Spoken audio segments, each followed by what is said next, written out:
तैयार हो जाइए एक्सपायरी के आखिरी 1.5 घंटे के एक्शन के लिए। बाजार है मजबूती के साथ कारोबार करते हुए और ग्लोबल मार्केट्स के कमजोर संकेतों को नजरअंदाज करके भारतीय बाजार क्या एक मजबूत एक्सपायरी दिखा पाएंगे या आखिरी 1.5 घंटे में दिखेगा दबाव? लेंगे जवाब। एक्सपायरी किन लेवल पर होगी बताएंगे आपको। फाइनल ट्रेड में आप सबका स्वागत है। नमस्कार, मैं हूं अनिल सिंघवी और नमस्कार, मैं हूं दीपांशु भंडारी। एक्सपायरी का दिन है, थोड़ा वॉलेटाइल एक्शन जरूर आप बाजार में देख रहे हैं, तो इस वॉलेटिलिटी को कैसे समझे, इसमें क्या आपके लिए कोई ट्रेड है, अपनी पोजीशन को कैसे संभाले, इन सभी बातों पर चर्चा करेंगे अनिल जी के साथ, और साथ ही कुछ स्टॉक्स पर भी फोकस रहेगा। तो सर, सबसे पहले तो बताइए इस समय की बड़ी बातें क्या है? जी हाँ दीप, बिल्कुल निफ्टी में रिकवरी आती हुई दिख रही है। निचले स्तरों से शुरुआती घंटे में जो रिकवरी बनी है वो आगे बढ़ती हुई नजर आ रही है। 80 अंक ऊपर निचले स्तरों से आपको दिखेंगे बाजार। IT फार्मा शेयरों और ऑटो शेयरों से बाजार को सपोर्ट है। वहीं बैंक्स और NBFC आज भी सुस्त और मिले जुले कारोबार करते हुए दिख रहे हैं। नतीजों के दम पर इन्फोसिस शानदार दौड़ लगाता हुआ डबल डिजिट रिटर्न्स आज फिर से इन्फोसिस में आते हुए दिख रहे हैं। डाउ फ्यूचर्स 200 पॉइंट कमजोर है। यूरोप के बाजार 0.5% कमजोर है, लेकिन इन सब से कहीं कोई असर पड़ता दिख नहीं रहा है भारतीय बाजारों पे, और हमारे बाजार एक्सपायरी के दिन मजबूती के साथ कारोबार करते हुए दिख रहे हैं। दीप, बिल्कुल अनिल जी, मजबूती के साथ कारोबार करते हुए दिख रहे हैं इस समय। क्या व्यू बन रहा है सर मार्केट एक्शन का? क्योंकि इस पूरे हफ्ते हमने देखा है कि निफ्टी की लीडरशिप ज़्यादा रही है, बैंक निफ्टी स्ट्रगल कर रहा है, और आज भी वैसे तो एक रेंज में ही ट्रेड हुआ है, बट काफ़ी वॉलेटाइल एक्शन हो रहा है। वीक ग्लोबल क्यूज हैं, पर बाजार थोड़ा होल्ड आउट कर रहे हैं। क्या लेते हैं सर इस एक्शन से? ये वॉलेटिलिटी सिर्फ एक्सपायरी की वजह से है, या फिर एक थोड़ी इनडिसाइसिवनेस और बढ़ती जा रही है बाजार में? ईमानदारी की बात तो यह है दीप कि अगर आपको इससे डिसीजन लेना चाहिए या निर्णय लेना चाहिए या दिशा दशा तय करना चाहें, तो मुझे नहीं लगता कि वो कहीं आपको बाजार के डेटा और बाजार की चाल इसमें मदद करेगी। वक्त बिताने वाला मामला है और वही फॉर्मूला है। ऊपर जाएंगे तो बिकवाली आएगी, नीचे आएंगे तो थोड़ा सपोर्ट आएगा, हल्की शॉर्ट कवरिंग सहारा देगी, थोड़ी प्रॉफिट बुकिंग ऊपरी स्तरों से आपको अटकाएगी। ग्लोबल मार्केट्स में बैंक निफ्टी कमज़ोर है, हमारे बाजारों में उतनी मजबूती नहीं, तो वो बढ़ नहीं पाते हैं। लेकिन डाउ फ्यूचर्स और अमेरिकी बाजार ज़्यादा बेहतर है, तो हम गिर नहीं पाते, वापस बढ़ जाते हैं। और आज इस ट्रेंड में भी बदलाव है। अब तक अगर आप यही ट्रेंड मानकर चलें तो 250 पॉइंट डाउ फ्यूचर्स नीचे हैं, उसके बावजूद हमारे बाजार थोड़े बेहतर, थोड़े मजबूत दिख रहे हैं। तो ओवरऑल आप ये कह सकते हैं कि ये टाइम वाइज करेक्शन है। अच्छी दौड़ लगाने के बाद बाजार इन लेवल्स पर वक्त बिताना चाहते हैं। तो मेरा ये समझना है 10,500 10,800 ब्रॉडली ये रेंज समझ लीजिए। इस रेंज में निफ्टी थोड़ा वक्त बिताना चाहता है। आज की एक्सपायरी निकल जाने दीजिए, एक आध दिन देखकर उसके बाद डिसाइड करेंगे कि बाजार अहम लेवल्स को किस तरफ तोड़ता है, नीचे की तरफ या ऊपर की तरफ। 10,550 10,500 के नीचे की क्लोजिंग रास्ता खोलेगी नीचे 200-300 पॉइंट का। अगर 10,800 10,850 के ऊपर बंद हुए तो ऊपर 11,000 11,200 तक के रास्ते खुलते हुए दिखेंगे। तो बड़ी लेवल्स के पार किसी एक तरफ निकल के क्लोजिंग का इंतजार करें। तब तक ये बिल्कुल भी ना सोचें कि बहुत मजबूत या बहुत कमज़ोर है। अगर थोड़ा आप मीडियम टर्म ट्रेंड देखेंगे तो कहीं कोई बदलाव नहीं, अभी भी मजबूती का है। शॉर्ट टर्म ट्रेंड देखेंगे तो आपको लगेगा कि बाजार थक रहे हैं, रुक रहे हैं। तो आपके ऊपर है, आपकी पोजीशनिंग पर है कि आप किस तरह के ट्रेडर या इन्वेस्टर हैं। डेली वाला आप देख रहे हैं तो आपको सावधान रहना है। वीकली मंथली देख रहे हैं तो अभी तक ट्रेंड में कोई बदलाव नहीं। तो आपके देखने के तरीके के हिसाब से बाजार आपको नजर आएगा। अगर आप हर घंटे देख रहे हैं, हर दिन देख रहे हैं, तो आपको लगेगा कि ऊपरी स्तरों पर थोड़ी सी थकावट है, थोड़ी सी रुकावट है, आसानी से भाग नहीं पा रहे हैं। और लेकिन अगर आप देखेंगे 2 हफ्ते, 4 हफ्ते, 1 हफ्ते का व्यू, तो आपको पता है कि आप नॉन स्टॉप हफ्ते दर हफ्ते बढ़ ही रहे हैं। 2 महीने से 3 महीने से आप मजबूती के साथ ही आगे बढ़ रहे हैं। तो आपको अपनी पोजिशनिंग सही करनी है। अगर अपनी पोजीशनिंग आपके दिमाग में सही है तो बाजार की पोजीशनिंग आपके लिए बड़ी आसानी से साफ हो जाएगी। तो मैं उस एंगल से देखता हूं कि अगर मुझे भी एनालिसिस करना है इस वक्त मार्केट का, तो मैं यहां से 3:30 बजे के लिए कर रहा हूं, कल के लिए कर रहा हूं, 1 हफ्ते के लिए कर रहा हूं। अगर वो मेरी क्लैरिटी है तो फिर बाजार का डायरेक्शन मैं आपको क्लियर दे पाऊंगा। तो इसलिए ये बाजार शॉर्ट टर्म में आपको रुकने के संकेत दे रहा है, टाइम बिताने के संकेत दे रहा है। मीडियम टर्म में अभी तक कहीं कोई दिक्कत नहीं है, ट्रेंड इंटैक्ट है तेजी की तरफ का। अभी तक ऐसा कोई लेवल नहीं तोड़ा है जिससे आप परेशान हो, दुखी हो और ये सोचें कि अब आगे बाजार का क्या होगा। दीप, बिल्कुल अनिल जी, तो यही बात है कि थोड़ा शॉर्ट टर्म वॉलेटिलिटी है, बट वैसे बाजार का ट्रेंड इंटैक्ट है। तो सर फिर एक्शन भी शुरू करते हैं, और शायद भसीन साहब भी हमारे साथ जुड़ने के लिए तैयार है, तो पहले उन्हीं की कॉल से ले लेते हैं सर। बिल्कुल, भसीन साहब के लिए बिगुल बजाएं और उनकी कॉल से लेते हैं, और उसके बाद हम आगे इवेंट्स और खबरों वाले शेयरों की तरफ बढ़ेंगे।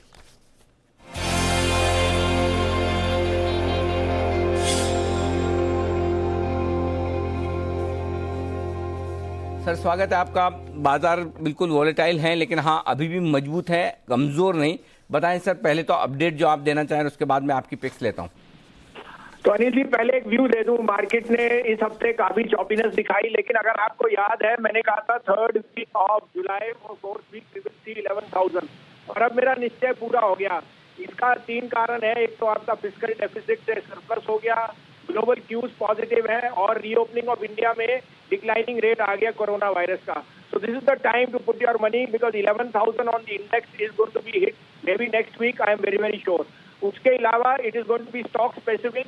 आज आपने आईटी देखा, फार्मा देखा, और रंगत बदल रही है सर। बैंक्स में भी मुझे स्ट्रेंथ आ रही है, और आज का आउट परफॉर्मर सर मेटल्स, जो मैं काफी टाइम से आपको कहता था, वो मेटल्स आप दिखा रहे हैं कि क्या रंगत है और ग्लोबल क्यूज है। अपडेट आपको दे दूं अनिल जी, 2-3 शेयर तो आपको बाय के दिए थे, उनमें शायद स्टॉप लॉसेस हो गए हैं। DLF मैंने दिया था, लेकिन वो वापस रिकवर हो गया है। तो if you have the position please stay. अगर आपकी ट्रेडिंग कट गया तो you will have to take a loss. 2 short call जो मेरी काफी दावे से मैंने कही थी, 427 पे हो गई, और टाटा मोटर को 106 हो गई। वहाँ पे भी बुक कीजिए प्रॉफिट। आप मुझे बाजार में रंगत दिख रही है, और मुझे लग रहा है ओ सर, आपकी आवाज़ हम तक साफ पहुंच नहीं पा रही। एक बार मैं फिर से हमारी अपनी स्टाइल में बसिन साहब को फ़ोन कट करके फिर से लगाता हूं। सिंपल, हमारा तो सिस्टम ऐसे ही है। कोई चीज़ काम नहीं कर रही हो तो उसको एक बार बंद करके चालू करो। वाईफाई काम नहीं कर रहा, बंद करके चालू करो। लैपटॉप हैंग हो गया, बंद करके चालू करो। स्कूटर स्टार्ट नहीं हो रहा, नीचे करके उसको वापस चालू करो। फ़ोन में डिस्टर्बेंस आ रहा है, काट करके फिर से लगाओ। तो बसिन साहब को फिर से हम फ़ोन फ्रेंड लाइफलाइन यूज़ करते हैं। तब तक मानसी हमारे साथ तैयार है बताने के लिए वो तमाम ट्रिगर्स जिन पर आपको रखनी है नजर। मानसी बताइए। जी शुक्रिया अनिल जी। आज नतीजों में वायदा बाजार में एल&टी फाइनेंस के पहली तिमाही के नंबर्स, और इसके अलावा L&T technology services cash space में और साइंट के पहली तिमाही के नंबर्स आने हैं, जिस पर फोकस रहेगा। साथ ही ईसीबी का ब्याज दरों पर फैसला भी आ जाएगा, और साथ ही प्राइवेट प्लेयर ट्रेन प्रोजेक्ट के लिए सवाल भेजने की आज आखिरी तारीख है। अगर निजी कंपनियों को कोई भी सवाल है इससे जुड़े तो 21 जुलाई को प्री बिड मीटिंग होने वाली, इससे पहले आज ये सवाल भेजे जा सकते हैं। कल नतीजों के लिहाज से HCL टेक और साथ ही ब्रिटानिया पहली तिमाही के नंबर्स आते दिखेंगे। साथ ही PVR कल के दिन राइट शेयर लिस्ट होते हुए दिखेंगे, और येस बैंक के FPO का कल आखिरी दिन होने जा रहा है। शनिवार 18 जुलाई के दिन निफ्टी की कंपनी HDFC बैंक के नतीजे आएंगे। साथ ही वायदा बाजार में M&M फाइनेंशियल के नंबर्स आते हुए हम देखेंगे। मुथूट फाइनेंस 18 जुलाई को शेयर विभाजन पर बोर्ड बैठक होने जा रही है। कर्ज की सीमा करीब 50,000 से बढ़ाकर 75,000 करोड़ करने पर इस बैठक में विचार होता हुआ दिखेगा। क्लैरियंट केमिकल्स 140 रुपए प्रति शेयर स्पेशल अंतरिम डिविडेंड का ऐलान कंपनी ने किया है। 18 जुलाई इसकी रिकॉर्ड डेट है। ओके, तो ये है आपके लिए तमाम इवेंट्स जिस पर रखना है नजर। हमारा फॉर्मूला इस बार भी सही साबित हुआ। बसिन साहब से संपर्क हो चुका है, फिर से करते हैं बात। हाँ सर, आपकी बात वो अधूरी रह गई थी बसिन साहब, चूंकि लाइन साफ नहीं थी। बताएं सर, मैं ख्याल से आप टाटा मोटर्स की बात कर रहे थे। हाँ सर, टाटा मोटर और टाटा कंज्यूमर दोनों शॉर्ट थे। उनमें आपको 100 का टारगेट हो गया, 106 पे दिया था, और 427 पे टाटा कंज्यूमर 409 हो गया। अब आप कहें तो 2 कॉल हैं, दोनों बाय हैं, और आपको मैंने जैसे कहा निफ्टी हमें लग रहा है कि जुलाई में 11,000 जरूर जाएगा। जी सर। तो नेक्स्ट वीक के लिए तैयारी कीजिए, keep your seat belts on. वाह, वंडरफुल, बहुत बढ़िया सर। जोश बढ़ गया है और एकदम पॉजिटिविटी आ गई है, एनर्जी आ गई है। दोनों बाय कॉल सर, शूट दागिए सर। सर पहला है, आपको याद है जिंदल स्टील मैंने आपको दिया था, 172 रुपए का भाव है, 166.50 का स्टॉप लॉस रखिए और 195 का टारगेट। मैंने ये शेयर आपको 100 रुपए पे कहा था अनिल जी, अगर आपको याद है पिछले रिजल्ट जब इसके आए थे 2 दिन में 20% बढ़ा है। अब की रिजल्ट आएंगे, बम्पर रिजल्ट आएंगे, 22 तारीख को रिजल्ट है। और मेरे को लगता है कि ये शेयर आपको 25% का अपसाइड देगा इन द नेक्स्ट 15 डेज। क्या बात है। दूसरा शेयर है सर, बाय में है इंडिया बुल, 216.5 में लीजिए, 209 रुपए 25 पैसे का स्टॉप लॉस और 232 से 235 का टारगेट। ओके, 232 235। चलिए मैं आपके सामने और दर्शकों के सामने दोहरा दूं, JSPL Jindal steel and power सदाबहार पसंद बसिन साहब का फिर से खरीदिए 172 में। 22 तारीख को आएंगे रिजल्ट, ये ध्यान में रखिएगा। रिजल्ट की डेट आप सोच लीजिए। रिजल्ट आज 16 तारीख है, 22 तारीख को रिजल्ट आने वाले। रिजल्ट बेहतर रहेंगे और यहाँ से 20-25% की जगह अभी भी है। 166.50 का स्टॉप लॉस लगाइए, 166 हाफ, 195 195 का टारगेट। आई बुल हाउसिंग वाह, ये स्टॉक बड़े दिनों बाद रिकमेंडेशन लिस्ट में है। 216.50 के आसपास लीजिए, 209.25, 209.25, 232, 235 के टारगेट के लिए। ये है राय वसीम साहब की तरफ से, दोनों खरीदारी की। और जैसा सुबह वसीम साहब ने कहा भी, एक्सपायरी के वक्त थोड़ा बाजार बेहतर होगा, एक्सपायरी के पहले दोपहर से ही मजबूत हो गया। अब 3 बजे वसीम साहब से फिर से हम बात करेंगे और पूछेंगे उनसे उनकी BT STT कॉल्स। शुक्रिया सर आपका हमारे लिए वक्त निकालने के लिए, बेहतरीन कॉल्स और बाजार पर डायरेक्शन देने के लिए। आइए डायरेक्शन को बढ़ाएं आगे। और उससे पहले बाजार खुलने के बाद किन किन शेयरों में आए हैं खबरें या फिर आए हैं नतीजे, तो एक बार जल्दी से रिकेप देख लीजिए। बताने के लिए तैयार है देवांशी। देवांशी बताइए। Good afternoon Anil ji. आज सबसे पहले तो नतीजों के लिहाज से बजाज कंज्यूमर इसके नतीजे आते हुए दिखे, और नतीजे आप देखिए जो रूरल मार्केट है वहां से अच्छी ग्रोथ आती हुई दिख रही है। कह सकते हैं थोड़ा सा सहारा जरूर मिला है, लेकिन अर्बन मार्केट में जो है वहां पे हमने थोड़ी सी गिरावट देखी है। इसके अलावा इनकी जो प्रीमियम सेगमेंट के ऑयल्स है यहाँ पे भी थोड़ी सी गिरावट थी, और इसी के चलते नतीजे इस तिमाही में कमजोर आते हुए दिखे। जो मुनाफा है उसमें करीब 8% तक की गिरावट देखने मिली है। आय इस बार करीब 19% तक कमजोर होती हुई दिखी है, और कामकाजी मुनाफा भी इस बार कम होता हुआ दिखा है। 68 करोड़ से कम होकर 57 करोड़ पे आता हुआ दिखा है। मार्जिन इस बार करीब 28.9% पर फ्लैट आते हुए दिखे, लेकिन वॉल्यूम ग्रोथ मई और जून में करीब 33% कम होती हुई दिखी है। वैल्यू ग्रोथ भी कम हुई है इनके प्रीमियम ऑयल सेगमेंट के चलते। साथ ही टाटा पावर पर नजर कीजिए, जहां पे 250 मेगावाट पावर प्रोजेक्ट के लिए कंपनी को ऑर्डर मिल चुका है। इसके चलते आज फोकस में है। और वोडाफोन पर नजर रखिए, जहां पे आज TD सेट की सुनवाई थी। फिलहाल इन्होंने अपनी जो मामला है, इस मामले पर अपनी जो याचिका है वो सुरक्षित रखी है। शाम को इसके ऑर्डर्स अपलोड होते हुए दिखेंगे। ट्राई ने अपना जवाब भी यहाँ पे रखा था। ब्लॉक डील्स पर आज इन्फोसिस पर क्लियरली वॉच आउट करिए, क्योंकि आज काफ़ी मल्टीपल डील्स हमने देखी है। इस ब्लॉक डील्स हमने देखी है इन्फोसिस पर 900 रुपये से लेके 935 रुपये इस भाव के बीच में कई डील्स होती हुई दिखी है। करीब 35 लाख से ज़्यादा शेयर्स इसमें ट्रेड होते हुए दिखे। तो ये स्टॉक पर आप नजर रखें। ओके, और भी कोई स्टॉक्स बचे हैं? सारे बता दिए देवांशी? सारे बता दिए सर, मुझे लगा कि वो कुछ किचन में से आवाज आ रही है सीटी की या फिर तड़का लगने की, मुझे सोचा कि 2-4 छोड़ दें, बाद में बता देंगे। सारे बता दीजिए ना। बता दिए। ओके, चलिए एंजॉय योर लंच, मजे करिए। ओके, तो देवांशी अब तैयार है लंच के लिए, और हम बढ़ते आगे। हमारे सारे एक्सपर्ट्स जो लंच करके बैठे हुए हैं उनकी तरफ बढ़ते हैं। राकेश बंसल, कुणाल सरावगी, संदीप वागले और संदीप जैन साहब, सुमित जी हमारे साथ हैं तैयार। ओके, आप सबका स्वागत है। बाजार मजबूत हो रहे हैं। सुमित जी जरा एक बार है ना, पहले जरा बाजार की रेंज बता दें, और कुछ अंदाजा लग रहा हो कि भाई एक्सपायरी के दिन 10,700 या 10,600 इस रेंज से बाहर कहीं निकलकर बंद होंगे क्या? कुछ ऐसा कोई संकेत मिल रहा है तो बताइए जरा।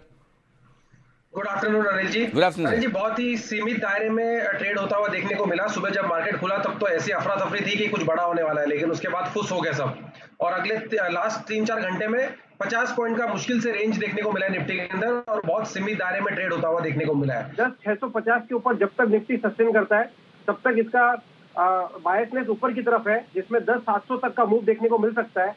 और आज का जो हाई है अगर वो निकले तब फिर कुछ क्लियर ट्रेंड बैठे कि कितना ऊपर जा सकता है। फिलहाल 10,700 तक 10,700 की तरफ का मूव देखने को मिल सकता है निफ्टी के अंदर।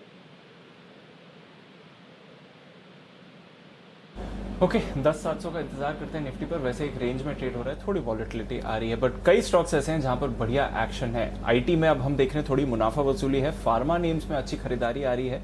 फेडरल बैंक आज ऊपर है, और गोल्ड फाइनेंसर्स उसके दम पर आप देख रहे हैं। जिस तरह से फेडरल बैंक के गोल्ड लोन नंबर से, वैसे आप गोल्ड फाइनेंसर्स के स्टॉक देखें तो वहां पर भी बढ़िया तेजी है।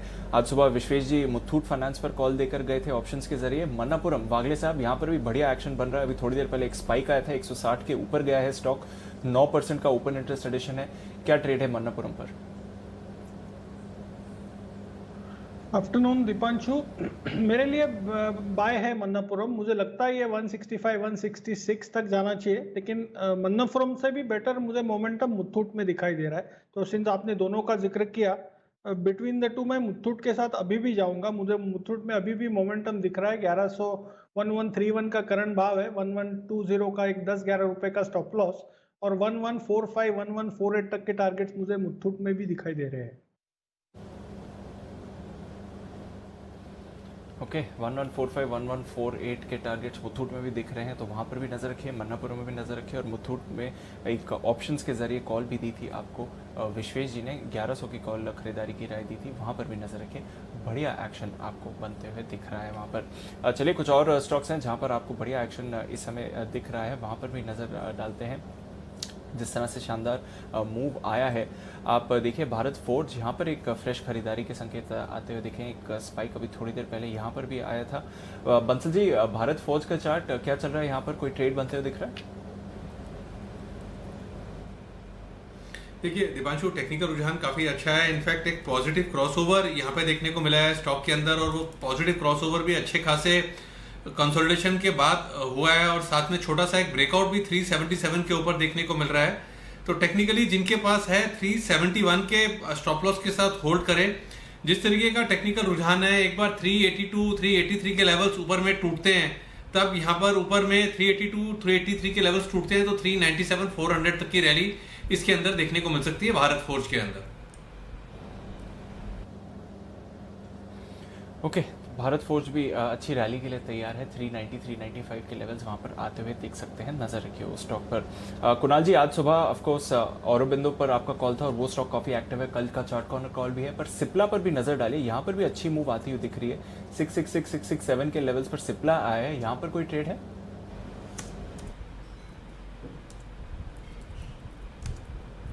सिप्ला में दीपांशु, और यहाँ पर एक विशेष चार्ट स्ट्रक्चर बनता हुआ दिख रहा है, जहाँ पर के एक बहुत ही नैरो कंसोलिडेशन के बाद एक एम्फेटिक ब्रेकआउट देखने को मिल रहा है। तो आमतौर पर इस तरह के ब्रेकआउट्स आपको बहुत तेजी से स्टॉक को ऊपर ले जाते हैं, तो सिप्ला में वही होता हुआ दिख रहा है। मेरी राय में जिनके पास पोजीशन है बिल्कुल बने रहें। यहाँ पर एक स्टॉप लॉस 655 रुपये पर 655 पर आप रख लें, और मुझे लगता है कि ऊपर में स्टॉक 700 रुपये के लेवल्स को भी छू सकता है। अगर ये मान लीजिए कोई डिक्लाइन आता है स्टॉक में, तो उसमें इसको अक्यूमुलेट करना चाहिए। 655 का स्टॉप लॉस रखें, 700 710 रुपये के मेरे टारगेट्स। ओके, 700 710 के टारगेट सिप्ला में आपको आते हुए दिख सकते हैं, नजर रखते हैं वहां पर। आईटी स्टॉक्स, यहाँ पर आज सुबह जबरदस्त एक्शन था, बल्कि इस हफ्ते जबरदस्त एक्शन रहा है, बट अब थोड़ी मुनाफा वसूली हो रही है। इन्फोसिस वैसे तो आपको 8 साढ़े 8% ऊपर दिखेगा, बट ऊपरी स्तरों से लगभग 5-6% की गिरावट वहां पर भी हुई है, और जो बाकी आईटी स्टॉक्स हैं वो अब लाल निशान में ट्रेड कर रहे हैं।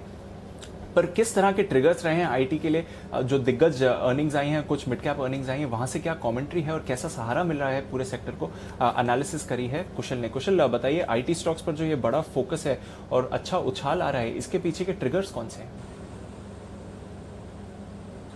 बिल्कुल दीपांशु, देखिए यहाँ पर 3 मेन ट्रिगर्स है। पहला तो जो शानदार नतीजे इन्फोसिस और विप्रो की तरफ से आए हैं वो है। दूसरा, जो इन सब दिग्गज आईटी स्टॉक्स है उनकी मैनेजमेंट की जो कमेंट्री आई है आगे के लिए, वहां पर फोकस रहेगा। और तीसरा, ब्रोकर्स जो है वो काफी बुलिश लग रहे हैं। तो पहले नतीजों की तरफ अगर आप नजर करें तो इन्फोसिस और विप्रो, जहां पर हमारा ऑपरेटिंग मुनाफा और ऑपरेटिंग मार्जिन में गिरावट की एक्सपेक्टेशंस थी, उसके मुकाबले आपको दोनों में पॉजिटिविटी इन्फोसिस और विप्रो ने दिखाई। इनफैक्ट इन्फोसिस को देखें तो इनका ऑपरेटिंग मुनाफा तो करीब 9% तक बढ़ता हुआ नजर आया है।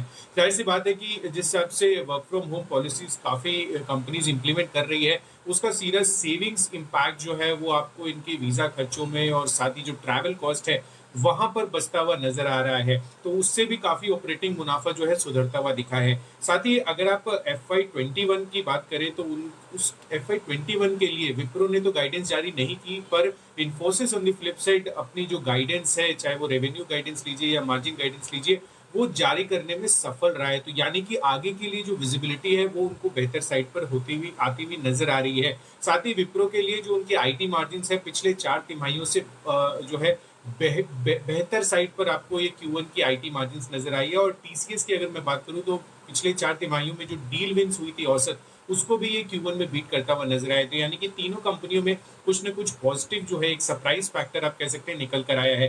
दूसरा, मैनेजमेंट कमेंट्री, यहाँ पर भी काफी बड़ा फोकस रहा है। चाहे आप टीसीएस को लीजिए, यहाँ पर इनके लिए सबसे एक स्टार्टलिंग स्टेटमेंट था कि उनको कोविड का इम्पैक्ट जो है वो लगभग बॉटम आउट होता हुआ नजर आ रहा है। तो आगे के लिए जो आउटलुक है वो मैनेजमेंट को काफी पॉजिटिव लग रहा है। इन्फोसिस की भी डील पाइपलाइन को लेकर काफी ज्यादा जो है उनका पॉजिटिव रुझान बना हुआ है। और साथ ही अगर आप विप्रो की बात करें तो उनका भी जो फोकस है अब प्रॉफिटेबिलिटी की तरफ ज्यादा बढ़ रहा है। और अंत में मैं ब्रोकर्स की बात करना चाहूंगा, जहां पर इन्फोसिस में आप देखिए इसके कल नतीजे आए थे और आज 15% तक का उछाल देखने को मिला, और ये इसलिए भी क्योंकि CLSA ने अब जो है अपने लक्ष्य 860 से बढ़ाकर 1000 कर दिए हैं, और विप्रो में हमने कल बात की थी कि सिटी ने भी अपने लक्ष्य बढ़ाए हैं, और TCS यहाँ पर भी अच्छा रुझान CLSA की तरफ से दिखता हुआ हमें मिलता नजर आया है। तो ये है कुशल का IT सेक्टर पर पूरा व्यू जो ब्रोकर्स की तरफ से आया है। आइए जैन साहब को करते हैं शामिल चर्चा में। जैन साहब, ये IT शेयर में करना है कि अच्छा, स्पेशली इन्फोसिस बताओ। देखो कल से आप देखोगे तो 65 रुपये ऊपर है 8%, और आज के हाई 948 से देखोगे तो 50 रुपये आप नीचे हो। तो इसको मैं क्या समझूं, ऊपर समझूं कि नीचे समझूं इन्फोसिस को?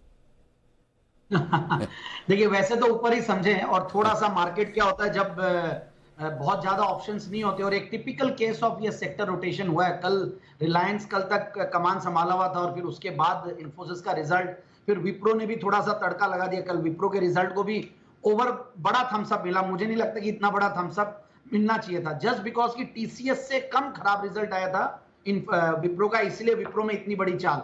बट विप्रो में जब नेगेटिव ग्रोथ में इतनी बड़ी चाल दी है तो मार्केट देखा कि भाई इन्फोसिस तो पॉजिटिव रिजल्ट दिया और स्ट्रीट एस्टिमेट्स को बीट किया है, तो इतने बड़ा एक गैप अप कर गया। बट मुझे नहीं लगता कि इतना बड़ा गैप अप होना चाहिए था। 7-8% तक की ठीक है बात। तो कुल मिला के मुझे ऐसा लगता है कि इन्फोसिस में जो ऊपर के लेवल्स है वहां पे प्रॉफिट बुकिंग अच्छी आई है, और अभी मैं यही राय दूंगा कि नीचे आए तो ही लेना है। मुझे ऐसा लगता है कि अब थोड़ा सा वैल्यूएशंस महंगे की साइड में चले गए। दो TCS आज भी 26 के ट्रेलिंग पी मल्टीपल पे है, और इन्फोसिस करीब 20 के पी मल्टीपल पे है, और आज का अगर डाल दे तो थोड़ा सा और ज्यादा हो जाए। बट मुझे लगता है थोड़ा वेट करना चाहिए, नीचे के लेवल्स पे ले। तो आप सही कह रहे हैं अनिल जी, ऊपर से नीचे आया, इसका मतलब यही है कि ऊपर के लेवल्स पे सस्टेनेंस नहीं है। 970-75 बहुत स्ट्रॉन्ग रेजिस्टेंस की तरह काम करेगा। फिर आगे के क्वार्टर्स में अब और किस तरीके से रिजल्ट्स आते हैं उस पर डिपेंड करेगा। बट मेरे हिसाब से जिन्होंने ले रखा हो बिल्कुल होल्ड करे। मेरी कंटिन्यूअस बेसिस पे पिछले 3 महीने में हर शो में शायद मैंने IT के ऊपर बहुत फोकस किया है, और मैंने बार बार Infosys, TCS, HCL tech, Tech Mahindra, L&T Infotech, ये टॉप 5 कंपनीज है, पांचों को मैंने LTI, LTTS सबको रेकमेंड किया है, और इवन सोनाटा सॉफ्टवेयर भी किया, और रिसेंटली FSL किया है। मुझे लगता है कि बहुत दम है। बिल्कुल IT स्टॉक्स में नीचे के लेवल्स आए तो बिल्कुल ग्रैब करना चाहिए। हो सकता है मार्केट के साथ नीचे मिलेंगे ये सब, और नीचे लेने में अभी आज के दिन बहुत ओवर हीटेड हो रखा है। हाइज भी क्रॉस कर दिया अपना life time high CNX IT। सो मेरे हिसाब से थोड़ी प्रॉफिट बुकिंग लाजमी है। ओके, तो ये है आपके लिए इन्फोसिस पर राय। थोड़ी सी प्रॉफिट बुकिंग आती दिख रही, तो एक बार भाग चुके हैं, इंतजार करें। सेक्टोरल रोटेशन हुआ है, वापस देखेंगे। इस बीच बाजार भागने को तैयार तो हो रहे हैं। थोड़ी देर में मैं डेटा भी आपके सामने रखूंगा और स्ट्रेटेजी भी हम बताएंगे। उससे पहले L&T फाइनेंस, इसके आने वाले हैं नतीजे, आज ही आएंगे, बाजार के बाद आएंगे। पूजा बताने के लिए तैयार है। अनुमान पूजा बताइए। जी, L&T फाइनेंस के नंबर्स कमजोर रह सकते हैं। जो ब्याज से आए हैं वहां हमारा अनुमान है कि 17% की गिरावट देखने को मिल सकती है। मुनाफे में 57% की गिरावट रहेगी। प्रोविजंस भी जो रहेंगे वो भी काफी बड़े रहेंगे। अगर सालाना आधार पर बात करें तो 21% की ग्रोथ कंपनी के प्रोविजंस में देखने को मिल सकती है। तो ओवरऑल अगर बात करेंगे NPA के फ्रंट पर भी, तो नंबर्स में दबाव ही दिखेगा। इनके रिटेल पोर्टफोलियो से भी ज्यादा कुछ सहारा मिलेगा नहीं। बस मॉरेटोरियम बुक कैसी होती है इस पर भी जो बयान निकल कर आते हैं वो काफी इंपॉर्टेंट होगा देखना, कि वहां से कितने स्लिपेजेस हुए और आने वाले समय में उनको और कितना मॉरेटोरियम करना पड़ सकता है अपने बुक्स पे। तो ये तमाम फैक्टर्स होंगे जिस पर हमारी नजर रहेगी। नतीजे की बात करें तो नंबर्स कमजोर ही रहने का अनुमान है। नंबर्स रहेंगे कमजोर, ये है आपके लिए अनुमान L&T फाइनेंस पर। ओके, तो L&T फाइनेंस पर रिजल्ट से पहले एक बार जरा चार्ट्स बता दें वागले साहब। रेंज क्या रहेगी इसके लिए? 60 रुपए 50 पैसे की 75 पैसे के आसपास ट्रेड कर रहा है।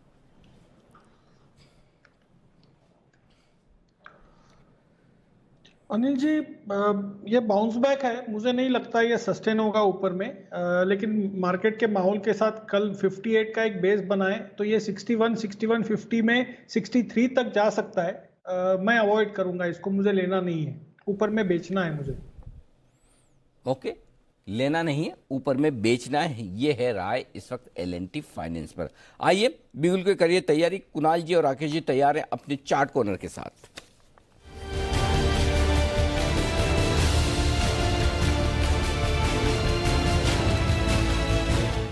क्लोजिंग शो का पहला बिगुल ये बजाने का श्रेय जाता है मुझे। बिगुल तो मैंने बजाया है, कॉल देने का श्रेय जाएगा कुणाल जी और राकेश जी को। बताएं सर। अनिल जी, खरीदारी की राय है। महिंद्रा एंड महिंद्रा फाइनेंस में टेक्निकल रुझान अच्छा है, एक क्लियर रिवर्सल देखने को मिल रहा है। स्टॉक गिर रहा था, गिरते गिरते स्टॉक में रिवर्सल आया है, एक पॉजिटिव क्रॉसओवर देखने को मिला है, 200 रुपए के ऊपर निकला है। ओवर टू कुणाल जी। अनिल जी देखिए, लॉन्ग टर्म चार्ट्स देखिए तो यहाँ पर एक बुलिश डाइवर्जेंस चार्ट पर देखने को मिली, उसके बाद M&M फाइनेंस में ब्रेकआउट आया। और अगर आप इंट्राडे चार्ट्स देखते हैं तो यहाँ पर inverted head and shoulder pattern का ब्रेकआउट आज के ट्रेड में आता हुआ दिख रहा है। तो M&M फाइनेंस को लेकर के चलें, ये स्टॉक लीड करेगा सारी NBFCs को। स्टॉप लॉस जो है 194 पर, 194 रुपए पर स्टॉप लॉस रख लें। ऊपर जो पहला टारगेट है 212 रुपए का, दूसरा टारगेट 218 रुपए का। तो 212, 218 के टारगेट के लिए M&M फाइनेंस में खरीदारी की राय।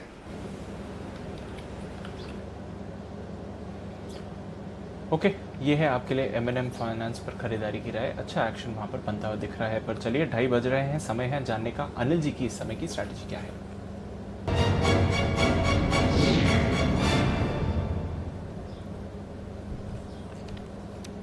सर, एक्सपायरी का दिन है, ग्लोबल क्यूज से सहारा नहीं आ रहा है इस समय। डाउ फ्यूचर्स पर अगर नजर डालेंगे तो 200 अंक नीचे है। हालांकि कल अमेरिकी बाजार में डाउ ऊपर बंद हुआ, बट ओपनिंग लेवल से लगभग 200 पॉइंट गिरा और आखिरी घंटे में थोड़ी बिकवाली थी, तो उस लिहाज से देखें तो गिरावट है। नैस्डैक फ्यूचर्स की बात करें तो ऑलमोस्ट 1.5% नीचे नैस्डैक फ्यूचर्स है, तो वहां पर ज्यादा गिरावट है इस समय। यूरोप के बाजारों की भी कमजोर शुरुआत है, 1% नीचे सारे के सारे यूरोप के बाजार दिखेंगे। और आज सारे एशिया के बाजार भी कमजोर बंद हुए हैं, बल्कि चाइना के बाजार तो 4.5% नीचे और हांगकांग 2% नीचे। तो बेहद कमजोर ग्लोबल क्यूज हैं सर। हमारे बाजारों पर एक्शन कैसा दिख रहा है? एक मिनट पहले मैं आपको डेटा और ये अपने बाजार का सिस्टम सारा बताऊं, उससे पहले एक दीप एक चीज और मैं बता देता हूं पहले भाई। 190-91 में कल आशु सर ने बोला था M&M फाइनेंस। देखो कुणाल जी, ये आपकी जिम्मेदारी है आगे से जो भी कॉल आशु जी ने 1-2 दिन पहले दिया और जिसपे आपको ध्यान हो, वो आपको बोलना पड़ेगा कि आशु जी ने भी ये कॉल दिया, अब इस कॉल को मैं और आगे बढ़ा रहा हूँ। तो ये मैं जिम्मेदारी आपके ऊपर डाल देता हूँ कि कल को मैं भूल गया ना तो आशु सर मुझे बोलेंगे अनिल जी बाकी सबका तो याद रखते हो, मेरा भूल जाते हो। कल परसों ही आपके सामने हुआ सारा, तो ये तो अच्छा हो गया, मुझे याद रह गया कि M&M फाइनेंस कल उन्होंने रिकमेंड किया था 190-91 में, 187 187 का स्टॉप लॉस। तो आशु जी आप जहाँ कहीं भी हैं, सुन तो जरूर रहे होंगे, देख भी रहे होंगे, तो आपकी मैंने कॉल बता दी है। प्रॉफिट बुक करना है तो मुझे मैसेज भेज देना कहाँ प्रॉफिट बुक करवाना है। तो आशु जी की कॉल को कुणाल जी राकेश जी ने M&M फाइनेंस को आगे बढ़ा दिया है। कल का आपका सुपर हिट कॉल आशु जी को मानना पड़ेगा। हाँ, टारगेट हिट लगाई 200 हो गया है, लगा दो। 190 वाला 202 हो गया तो ठीक है, लगा दो, अपने हिसाब से लगा देने का। आशु जी ने दिया नहीं तो अपने हिसाब से लगा दो। ओके, तो पहली चीज़ तो ये एक मेरी जिम्मेदारी पूरी हुई, मैंने बता दिया आशु जी को। और ये बात तो सही है, खराब बाजार में भी आशु जी के तेजी वाले स्टॉक भाग रहे हैं। कॉन्ट्रा कॉल के मास्टर हो गए मुझे ऐसा लग रहा है। अब धीरे धीरे मैं कुणाल जी, क्या एक प्रस्ताव पास किया जाए ऐसा कि आशु जी को हम सिर्फ मंदड़ियों का सरगना बोलने के बजाय हम कुछ ऐसा नाम ढूंढ के उनको कॉन्ट्रा कॉल वाला दे दें कि सब तेजी में तो मैं मंदी में, मैं सब मंदी में तो मैं तेजी में, ऐसा कुछ करने, या उसके पहले थोड़ा और उन्हें देखा परखा जांचा जाए? नहीं अनिल जी, मुझे लगता है कि ये इरादा आपका बहुत सही है और ये आशु जी की जो उनकी व्यक्तित्व से भी मेल खाता है। वो आमतौर पर भीड़ से अलग चलना पसंद करते हैं। तो अनिल जी बिल्कुल सही है, प्रस्ताव पारित है। अनिल जी जैन साहब? नहीं ठीक है अनिल जी, सब अपने अपने एक स्पेशलिटी के साथ यहाँ बैठे हुए हैं और आप तो उस चीज को परखने में वैसे ही माहिर है।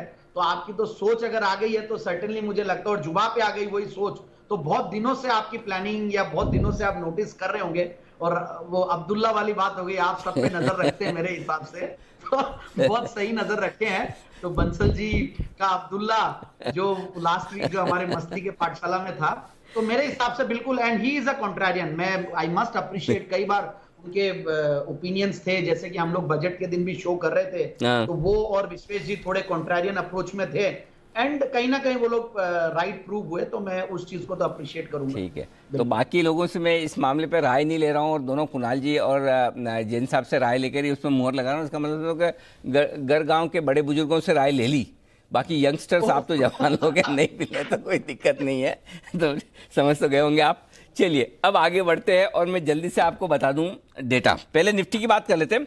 10,600 इसके नीचे एक्सपायरी होने की संभावना कम नहीं के बराबर है। 64 लाख शेयरों का ओपन इंटरेस्ट है, ऑलमोस्ट हाईएस्ट। वैसे तो हाईएस्ट नाम के लिए 10,500 पर है 70 लाख शेयरों का, लेकिन माफ कीजिएगा एक्सपायरी के दिन 70 और 64 लाख में ज़्यादा फर्क नहीं, 5-6 लाख शेयरों का फर्क काफ़ी कम होता है। तो दीप, पहली चीज़ तो ये कि नीचे कहाँ एक्सपायरी हो सकती है, वो लेवल दिख रहा है 10,600। ऊपर कहाँ हो सकती है 10,700।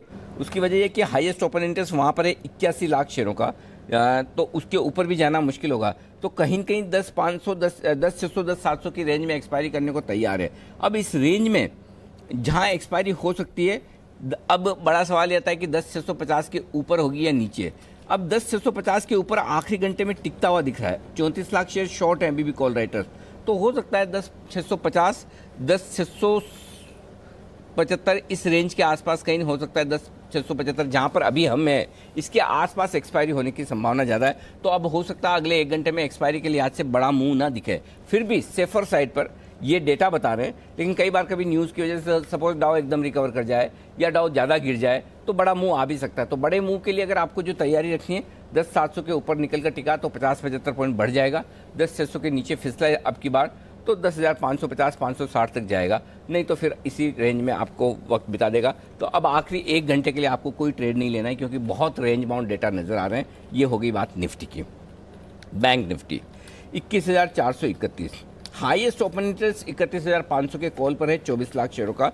वो पार हुआ तो ही फायरवर्क्स है 21,500 तक। अच्छा, आज फॉर अ चेंज मैं आपको अब बताना चाहता हूँ कि बैंक निफ्टी अब ताकत दिखाने की कोशिश कर रहा है, और ये ताकत दिखाने की कोशिश बैंक निफ्टी की पिछले आधे पौन घंटे से होती दिख रही है। ये बड़ा सरप्राइजिंग चेंज आ रहा है बाजार में, जो मैंने अभी नोटिस किया है 10 मिनट पहले, कि बैंक निफ्टी कह रहा है कि मुझे भूलो मत, मैं भी सेक्टोरल रोटेशन में वापस ऊपर आ सकता हूँ। एक लेवल पर नज़र रखिए अब आप, वो है 21,500। 21,500 के ऊपर निकलकर बैंक निफ्टी 3:05 के पहले टिक गया।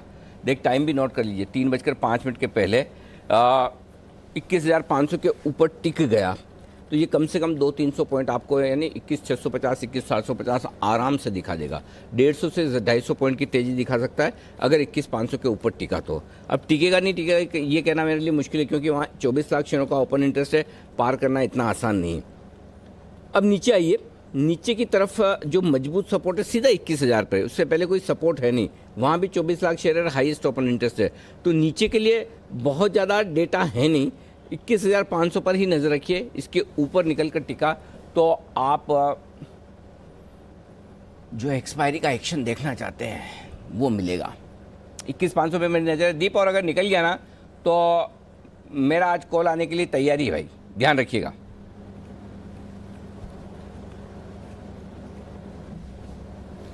नजर है, इंतजार है अंदर जी, क्योंकि मूव बिल्कुल बिल्कुल। तो बस एक बार डेटा निकाल दे, लेवल निकाल दे तो मजा आएगा। और एक्सपायरी के दिन क्या ऑप्शन बहुत सारे होते हैं, डेटा बड़ा होता है। जब डेटा बड़ा होता है निफ्टी, बैंक निफ्टी में क्या 150-200 पॉइंट का मुंह मिल जाता है ना, तो मजा आता है। 21,500 पे मैं नजरें गड़ाए हुए हूँ, आप भी वहीं पर फोकस रखिएगा जरूर।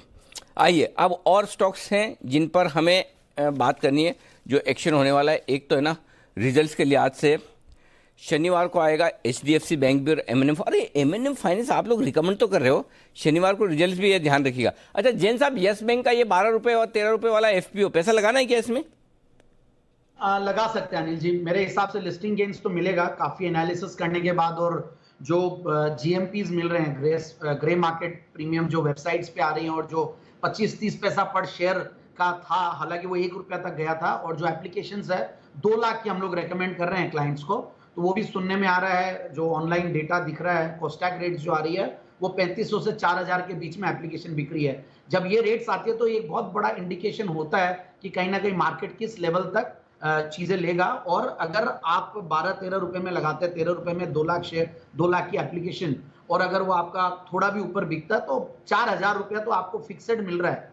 कहीं ना कहीं वो जो एक कोस्टैक रेट जो होती है, और उससे ज्यादा ही होगा, क्योंकि जो खरीद रहा है वो सर्टेनली उससे ज्यादा होगा तभी खरीदेगा। सो ओवरऑल आई फील कि लगाना चाहिए, हम लोग लगा रहे हैं, और पर्सनली मैं भी लगा रहा हूँ यस बैंक में। और मेरे हिसाब से कॉशियस जरूर हूँ, और जो ऊपर 20 रुपया 19 रुपया तक नीचे आया है, और ये 13 रुपए के लगभग है, तो कहीं ना कहीं लगा रहे हो तो आप थोड़ी कोई छोटी लगाओगे, आप तो बड़ी वाली लगाओगे। आप क्या 2 लाख की लगाओगे? आप तो बड़ी वाली लगाओगे, कोई 20 लाख की, 2 करोड़ की ऐसी टाइप नहीं। नहीं नहीं अनिल जी, वो अपन फैमिली अकाउंट्स में लगाएंगे, फैमिली अकाउंट्स भी है और सारे डीमैट अकाउंट सब में लगाएंगे। हाँ। इनमें चांसेस ज्यादा होते हैं अलॉटमेंट के, तो 2 लाख की जो रिटेल की एप्लीकेशन है और जनरली दूसरे आईपीओ में 15,000 की, तो वो तो कोटा लेना ही चाहिए। मेरी राय हमेशा रहती है अनिल जी की जो फ्री मनी और इजियर मनी है मार्केट में, उस पे लोग कम ध्यान देते हैं और रिस्कियर मनी पे ध्यान ज्यादा देते हैं। और हम लोग हमेशा प्रोमोट करते हैं कि आप फैमिली के सारे डीमैट अकाउंट्स खुलाइए, एचयूएफ का खुलवाइए, माइनर का खुलाइए, इवन न्यू बॉर्न बेबी का भी डीमैट अकाउंट खुलता है, पैन कार्ड बनवाइए और उसमें भी अप्लाई कीजिए, तो आपके चांसेस ऑफ अलॉटमेंट भी बेटर होता है। और उस चीज को तो बिल्कुल नहीं छोड़े, और आपको लगानी है बड़ी एप्लीकेशन तो एचएनआई की लगाइए और आप बहुत ही बढ़िया लगाइए। इतनी बढ़िया सलाह दी ना आपने जैन साहब की, हर फैमिली मेंबर का अकाउंट खुलवाइए, जितने डीमैट खुलवा सकते हैं। और अगर किसी को लगता है फिर भी मेरे फैमिली में अकाउंट कम है, तो कुणाल जी से इंस्पायर हूँ, फैमिली बढ़ाइए, अकाउंट खुलवाइए, ठीक है। और अगर और बंसल जी के पास 10-12 अकाउंट है, बंसल जी को भी राय दे दीजिए। बंसल जी को एप्लीकेशन करनी है क्या यस बैंक के एफपीओ में? जरा जैन साहब बंसल जी को एडवाइस कीजिए। 10-12 अकाउंट बंसल जी अभी कौन से आईपीओ में खुलवाए थे आपने 10-12 अकाउंट? अनिल जी मेरे तो ऑलरेडी अकाउंट खुले हुए थे, जीवन स्मॉल फाइनेंस बैंक के अनिल जी आईपीओ में लगाई थी, और वो एप्लीकेशन अनिल जी सिर्फ इसलिए लगाई थी क्योंकि आपने ओपनली, मतलब कि नीट क्लीन क्लियर तरीके से बोला था चैनल के ऊपर कि सब कुछ छोड़ के एप्लीकेशन लगाओ। हाँ। अनलेस अनिल जी मैं एप्लीकेशन लगाता नहीं हूँ आईपीओ में। रीजन क्या है कि अनिल जी जैसे ही आईपीओ का एप्लीकेशन का साइज 1 लाख से ऊपर होता है ना, इनकम टैक्स के नोटिस आ जाते हैं, तो सिर्फ आपके कहने पर मैंने वो एप्लीकेशन लगाई थी। और अब मैं दोबारा नहीं लगा रहा हूँ अनिल जी, वो सिर्फ एप्लीकेशन आपके कहने पे लगाई थी। अगर आप दोबारा से उस तरीके से रिकमेंड करेंगे तभी मैं यस बैंक के फॉलो ऑन पब्लिक इशू में लगाऊंगा। मैं जैन साहब से सलाह करके फिर आपको बताऊंगा। तब तक एक बार सुमित जी का BTST आ रहा है, जल्दी से सुमित जी के लिए बिगुल।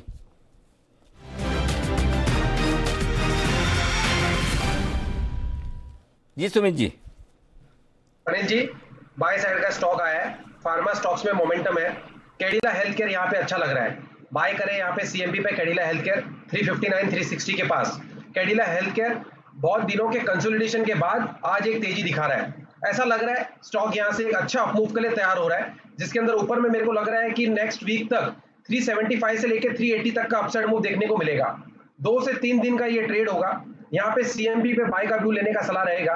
एग्जिस्टिंग लॉन्ग पोजीशंस होल्ड करें, कोई भी डिप आता है तो खरीदारी करें। नीचे में 350-352 का सपोर्ट है, तो वो स्टॉप लॉस होना चाहिए। और यहाँ से मेरे को लगता है कि ऊपर में इमीडिएट टारगेट होगा 370 का, और ओवरऑल मेरे को लगता है 380 रुपए तक का मूव 2 से 3 दिनों के अंदर कैडिला में देखने को मिल सकता है। खरीदे 350 के स्टॉप के साथ 370, 380 और 360 में खरीदे, बिल्कुल राउंड फिगर, कोई टेंशन याद रखने का झंझट ही नहीं। 50 का स्टॉप लॉस, 60 में खरीदना है, 70 का पहला टारगेट, 80 का दूसरा टारगेट। अब आपको लाइफ लॉन्ग याद रहेगा जब तक कि आपके टारगेट हासिल ना हो जाए। ये है सुमित जी की राय। ब्रिटानिया देगा रिजल्ट, और रिजल्ट कैसे रहेंगे आइए अनुमान जान लेते हैं देवांशी से। देवांशी बताइए। बिल्कुल अनिल जी, इस बार देखिए बहुत ही शानदार नतीजों का अनुमान लगाया जा रहा है ब्रिटानिया से, क्योंकि पिछली तिमाही में हमने देखा था कि इनकी तरफ से जो कमेंट्री थी काफ़ी पॉजिटिव थी।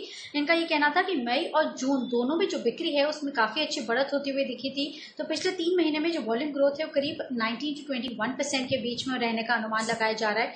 साथ ही उनके जो खर्च हैं उनमें कमी आती हुई दिखी है। साथ ही इनकी जो रॉ मटेरियल की कीमतें हैं, इसकी भी कीमतें कम होती हुई दिखी है, जिनसे इनको थोड़ा सा सहारा मिलता हुआ दिखा है। तो इस तिमाही में इनकी जो कामकाजी मुनाफा है उसमें करीब 40% तक की बढ़त देखने का अनुमान लगाया जा रहा है। मार्जिन्स की अगर बात करें तो 14.5% से बढ़कर 17% के मार्जिन्स कंपनी क्लॉकिंग कर सकती है इस तिमाही में। और साथ ही जो मुनाफा है, जो एडजस्टेड मुनाफा है, उसमें करीब 50% तक की बढ़त देखने मिल सकती है, क्योंकि पिछले तिमाही में एक एडजस्टमेंट था इसी के चलते। तो कुल मिला के करीब 50% तक की ग्रोथ हम मुनाफे में एक्सपेक्ट कर सकते हैं। साथ ही जो टैक्स खर्च है उसमें भी लगातार कमी होती हुई दिख रही है, इसका भी फायदा कहीं ना कहीं कंपनी को मिलता हुआ दिखेगा। साथ ही पिछले साल वॉल्यूम का बेस काफी छोटा था, 3% की वॉल्यूम ग्रोथ हुई थी, तो इसके चलते भी 19% की वॉल्यूम ग्रोथ आपको देखने मिल सकती है। कुल मिला के वॉल्यूम्स के चलते नेचुरलाइजेशन से वो भी बढ़ेंगे और खर्चे कम होने के चलते हम देखेंगे कि मार्जिन्स में बढ़त देखने जरूर मिलेगी। अब सबसे ज़्यादा फोकस यही रहेगा कि इस बार जो ग्रामीण क्षेत्र है वहाँ से कितनी ज़्यादा मांग बढ़ती हुई दिख रही है, और इनकी कई नए प्रोडक्ट्स लॉन्च जो हैं इनकी पाइपलाइन क्या है, इस तिमाही में क्या कोई नए प्रोडक्ट्स कंपनी ने लॉन्च किए हैं या नहीं। साथ ही बिस्किट का जो सेगमेंट है वहाँ पे काफ़ी अच्छी ग्रोथ देखने मिली है और तिमाही आधार पर कच्चे माल में कितनी गिरावट हुई है और आगे ट्रेंड क्या है इस पर भी नजर आएगी। लेकिन शानदार नतीजे ब्रिटानिया से एक्सपेक्टेड है। सर आप देखिए फिलहाल ये स्टॉक डेज हाई के आसपास ट्रेड करता हुआ दिख रहा है। ओके, ये है ब्रिटानिया। श्रीकांत जी जरा इसके चार्ट्स खोलिए और बताइए करना क्या है। डे हाई पर स्टॉक ट्रेड कर रहा है, मजबूती है और मतलब मजबूती नहीं, अच्छी खासी मजबूती है, बढ़िया वाली। कल आएंगे रिजल्ट इसके, एचसीएल टेक और ब्रिटानिया दोनों के रिजल्ट कल हैं, तो बताओ कल रिजल्ट के पहले कुछ करना है तो। बिल्कुल अनिल जी, मुझे लगता है कि इसमें मैं इनफैक्ट वही बोलने वाला था कि इसमें अच्छी खासी तेजी है और इसमें बरकरार रही है तेजी। और इनफैक्ट अगर आप देखेंगे तो जैसे धीरे धीरे कुछ सिटीज में और लॉकडाउन का एक सिचुएशन बनते जा रहा है, तो मुझे लगता है कि वापस जो कंसंट्रेशन है वो हिंदुस्तान लीवर, डाबर या ब्रिटानिया जैसे स्टॉक्स के ऊपर आ रहा है और मे बी मुथूट फाइनेंस। तो मुझे लगता है डेफिनेटली चार्ट के बेसिस पे 3800 के लेवल को उसने काफी अच्छी तरीके से क्रॉस किया है। और इनफैक्ट अभी देवांशी ने जब इसके बारे में बात की तब इसमें काफी बड़ा बाइंग हुआ है और काफी सारा एक मुझे लगता है कि जो भी कॉल राइटिंग था वो भी कटा है। तो अभी नेक्स्ट कॉल राइटिंग सीधा 4000 के आसपास है, तो यहाँ से 4000 के टारगेट्स मुझे समझ में आते हैं। करंट लेवल से भी इसे लॉन्ग करके चले और काफी अगर नजदीक का स्टॉप लॉस लेके जाना है तो 3770 रुपए का स्टॉप लॉस रखना चाहिए और 4000 के टारगेट्स के लिए इसे लॉन्ग करके चल सकते हैं। लॉन्ग करके चले 4000 रुपए तक के टारगेट के लिए। श्रीकांत जी की राय है खरीदारी करने की या बिकवाली की राय और आ रही है किसकी तरफ से? जय ठक्कर हमारे साथ हैं इस वक्त फोन लाइन पर। वक्त है छोटा ऑप्शन बड़ी कमाई का।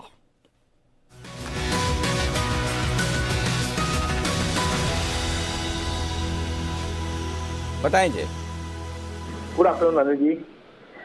अनिल जी, पहला जो मेरा बाय रिकमेंडेशन है वो है आईसीआईसीआई प्रूडेंशियल के 430 के कॉल ऑप्शन पर, जो अभी मिल रहा है करीब 13.5 रुपए के आसपास। इसको खरीद कर चलने की सलाह है। इसका जो टारगेट पहला रहेगा ऊपर में वो है 18 रुपए और दूसरा जो टारगेट रहेगा वो है 23 रुपए का। 18 रुपए और 23 रुपए ये दो टारगेट के लिए आईसीआईसीआई प्रूडेंशियल का 430 का कॉल ऑप्शन खरीदे। इसमें जो स्टॉप लॉस हमें लगाना है नीचे में वो रहेगा 10 रुपए का। तो नहीं जी 13.5 रुपए में लेना है, 10 रुपए का स्टॉप लॉस, 18 और 23 ये दो टारगेट रहेंगे आईसीआईसीआई प्रूडेंशियल। इसका रीजन ये है स्टॉक में बहुत ही अच्छा एक सिमेट्रिकल ट्रायंगल पैटर्न फॉर्म हुआ है और रेंज के एकदम लोअर एंड पे ये स्टॉक घूम रहा है, ये एक वजह है। तो मैं कहूँगा इसे लेकर सकते हैं। ओके, ये है आपके लिए आईसीआईसीआई प्रूडेंशियल में खरीदारी करने की राय। 10 रुपए के स्टॉप लॉस से खरीदिए और 13.5-14 के आसपास ले लीजिए। 18 और 23 का टारगेट। इसमें वो राउंड फिगर में आए टारगेट है, ऐसे वो रुपए पैसे में नहीं आए, जैसे 17 रुपए 60 पैसे, 22 रुपए 40 पैसे, ऐसा क्यों? अरे जी आपकी बात सही, आपका बहुत ही बढ़िया आपने नोटिस किया। इनफैक्ट मैं कहूँगा कि ऐसे होता ही है, मगर समझ में नहीं आया कि ये टाइम अगर राउंड फिगर आ गया तो जो मैं वो सॉफ्टवेयर में डालता हूँ तो वो जो रेट्स आते हैं मैं तो हमेशा वही देता हूँ और इसके राउंड फिगर आए तो मुझे भी ताज्जुब हुआ देना ऐसे रोके फाइन। डेटा के साथ छेड़छाड़ तो नहीं की ना, मतलब जो है ओरिजिनल ऐसे कैसे रखे ना हमारे सामने। बिल्कुल बिल्कुल अनिल जी। हाँ, क्योंकि हमारे बंसल जी कहते हैं कि स्टॉप लॉस के साथ कोई छेड़छाड़ ना करें, तो इसलिए मैंने कहा कि कहीं आपने टारगेट के साथ नहीं की हो, खाली स्टॉप लॉस छोड़ के, तो टारगेट के साथ भी कोई छेड़छाड़ नहीं है। 18 रुपए और 23 पैसे, नो सॉरी 18 रुपए और 23 रुपए के दो टारगेट जय दे रहे हैं आपको आईसीआईसीआई प्रू में। अच्छा ये दूसरा स्टॉक बताइए। दूसरा अनिल जी है फार्मा में से डॉक्टर रेड्डी। ये बहुत ही बढ़िया लग रहा है। मुझे ऐसा लग रहा है कि जो हिसाब से ये स्टॉक में शॉर्ट कवरिंग हो रहा है, ये शॉर्ट कवरिंग हमें और भी होते हुए देखने मिल सकती है, बिकॉज कहीं ना कहीं ये स्टॉक काफी समय से साइडवेज हो गया था। तो इसका 4200 का हमें कॉल ऑप्शन खरीद कर चलना है। लेकिन इसमें मैं कहूँगा कि क्लियरली एक ब्रेकआउट जो हिसाब से देखने मिल रहा है, इसमें तो टारगेट ऊपर वो बनेंगे। अभी मिल रहा है 103 के आसपास। इसके टारगेट जो पहले वाले बनेंगे वो है 165 के और दूसरे वाले बनेंगे 204 के। 165 204 ये जो टारगेट्स के लिए इनका खरीदना है इसे। और इसमें जो स्टॉप लॉस एनर्जी आएगा वो है 69.30 का। आया ना, देखो 69.30। ओके, इसको चाहते तो आप 69 भी कर सकते हैं, लेकिन चूंकि मैंने टोक दिया तो अब 69.30 ही रहेगा। 69.30 का स्टॉप लॉस, चाहे तो 69 रुपये कर दे, 70 रुपये कर दे, आप अपनी सुविधा के अनुसार। 165 और 204 के टारगेट के लिए खरीदारी करने का। जय कोई ऐसा बीटीएसटी देने का मन नहीं कर रहा, खाली छोटा ऑप्शन बड़ी कमाई? बीटीएसटी एनएलसी देने का मन कर रहा है, बट वो कैश सेगमेंट में है। एक स्टॉक मेरे रडार पे आया है, तो अगर चलेगा तो वो कैश सेगमेंट का स्टॉक। तो हमारे पास कैश सेगमेंट का भी बिगुल है ना बीटीएसटी का, बजा दूं? चलिए बिगुल बजाइए, वही सेम वाला जो एफएनओ का है, सेम ही है बिगुल। खाली जय को तो बोलना है अपने को, बिगुल तो सेम ही है।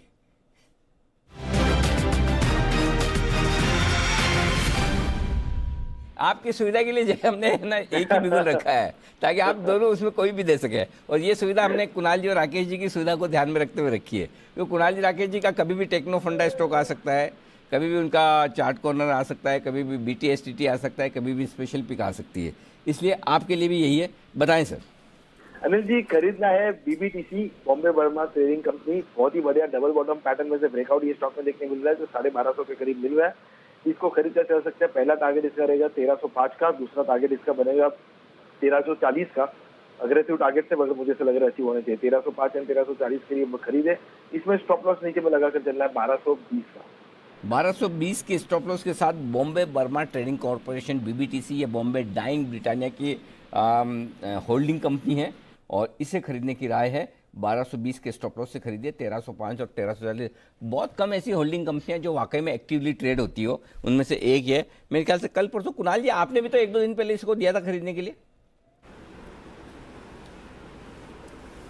बिल्कुल अनिल जी, मैंने पिक ऑफ द डे में दिया था 2 दिन पहले, उसके बाद से तेजी बन रही है। अनिल जी बहुत ही बेहतरीन स्ट्रक्चर है। मैं और राकेश जी भी अभी इसी पर चर्चा कर रहे थे, तो एक बहुत ही अच्छी पिक जय ने ली है। बिल्कुल और ऊपर के लेवल्स इस पे देखने को मिलेंगे डेफिनेटली। ओके, शुक्रिया जय आपका। जैन साहब, आपको पसंद है BBTC? हाँ बिल्कुल अनिल जी, मैंने होल्डिंग कंपनीज के ऊपर एक शो भी किया हुआ है फुल फ्लेजेड अपने चैनल पे, और प्लस बहुत बार मैंने इनफैक्ट मई जून में काफी होल्डिंग कंपनीज को रेकमेंड किया था। आपको अगर याद हो, बजाज होल्डिंग्स किया हुआ था, और इवन महाराष्ट्र स्कूटर्स की। मतलब ये holding companies can be a very good bet. जब ये मार्केट बहुत ज्यादा क्रैश होता तो ये टाइप के स्टॉक्स और ज्यादा टूटते, और वहां पे जो price to book value multiple है वो बहुत ही अट्रैक्टिव हो जाता है। और बॉम्बे बर्मा भी बहुत बढ़िया है। इनफैक्ट मैं थोड़ा सा चेक कर रहा था सारे होल्डिंग कंपनीज को, तो कल जो सुंदरम होल्डिंग्स है, सुंदरम फाइनेंस होल्डिंग्स, वो मुझे बहुत ही अट्रैक्टिव लगा, क्योंकि फंडामेंटल्स भी वहां पे बहुत इंटैक्ट है। Bombay Burma is also very good, but still अगर मैं फंडामेंटल्स को थोड़ा सा देखता हूं तो मैं weightage Bajaj holdings, Maharashtra scooters, Sundaram holdings, इनको ज्यादा दूंगा rather than BBTC। But BBTC के साथ एक बहुत बढ़िया चीज ये है कि ब्रिटानिया है, तो चलना ही है, बढ़िया है। और मेरे हिसाब से सुंदरम होल्डिंग्स जो कल उसमें जो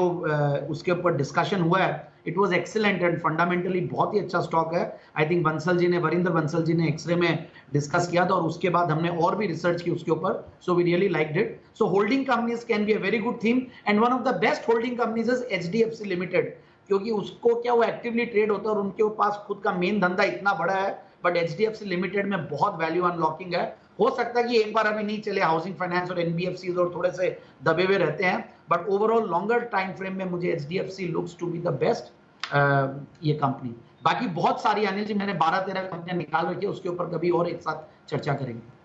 शो ही कर लेंगे। आप बोलोगे तो ऐसी क्या बात है, बिल्कुल हम तो तैयार हैं उसके लिए। लेकिन इस बीच बाजार ऊपर जाने को तैयार है। 10,700 को छुआ है, पार किया, नया हाई दिन का बनाया निफ्टी ने 10,714 का। बैंक निफ्टी ने 21,538 का हाई बनाया है। जिस ट्रिगर की मुझे तलाश है 10,500 के, माफ कीजिएगा 21,500 के ऊपर निकलकर एक बड़ी तेजी की शॉर्ट कवरिंग की, बस उसका इंतजार हो रहा है।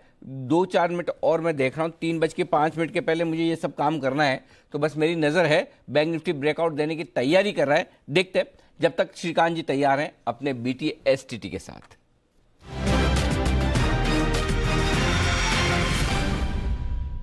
जी श्रीकांत जी।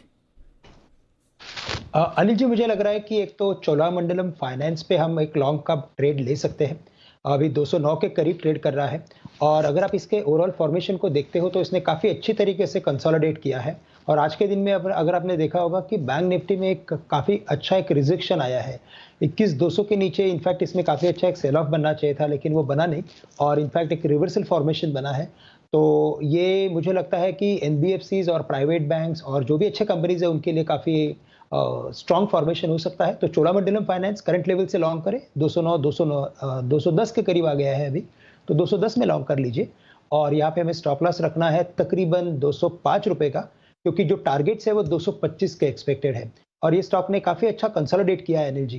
तो अगर इसमें ब्रेकआउट होगा तो 220-25 के लेवल्स हम जरूर देख सकते हैं, तो इसे लॉन्ग करके चले। आपके में मुझे एक बात अच्छी लगती है श्रीकांत जी, आप कह रहे हैं वो 1-2 रुपए वाला सिस्टम नहीं हुआ, हो गया ना 210 में भी ले लीजिए, 208 हो गया ना, वाले 208 में ले लीजिए। मतलब ऐसा 1-8 रुपए के लिए आपकी झिकझिक नहीं है एकदम, बिल्कुल भी, बिल्कुल परफेक्ट है एकदम काम आपका। ओके, 205 का स्टॉप लॉस खरीदिए चोलामंडलम। 225 ये भी स्टॉक ऐसे ही है, जब भागता है ना तो ये इधर उधर दाएं बाएं देखता भी नहीं, सिर्फ दाएं बाएं से मेरा मतलब है दाएं की तरफ सेंसेक्स, बाएं की तरफ Nifty.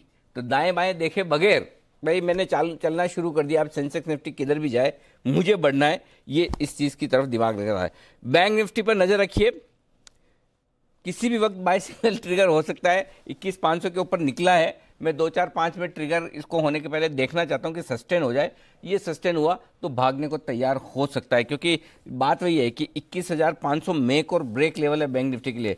24 lakh share open interest में खड़े हैं कॉल्स में, रुकना है अटकना है तो भी यही, और इसको जो पार किया तो फिर ये 150 पॉइंट पहले नहीं रुकेगा, मिनिमम इसको 21,650 के पहले रुकना है। अगर रुकना है तो 2-3-4 दिन, सॉरी 2-3-4 दिन नहीं, 2-3-4 मिनट है, 2-3-4 दिन में तो क्या हो जाएगा।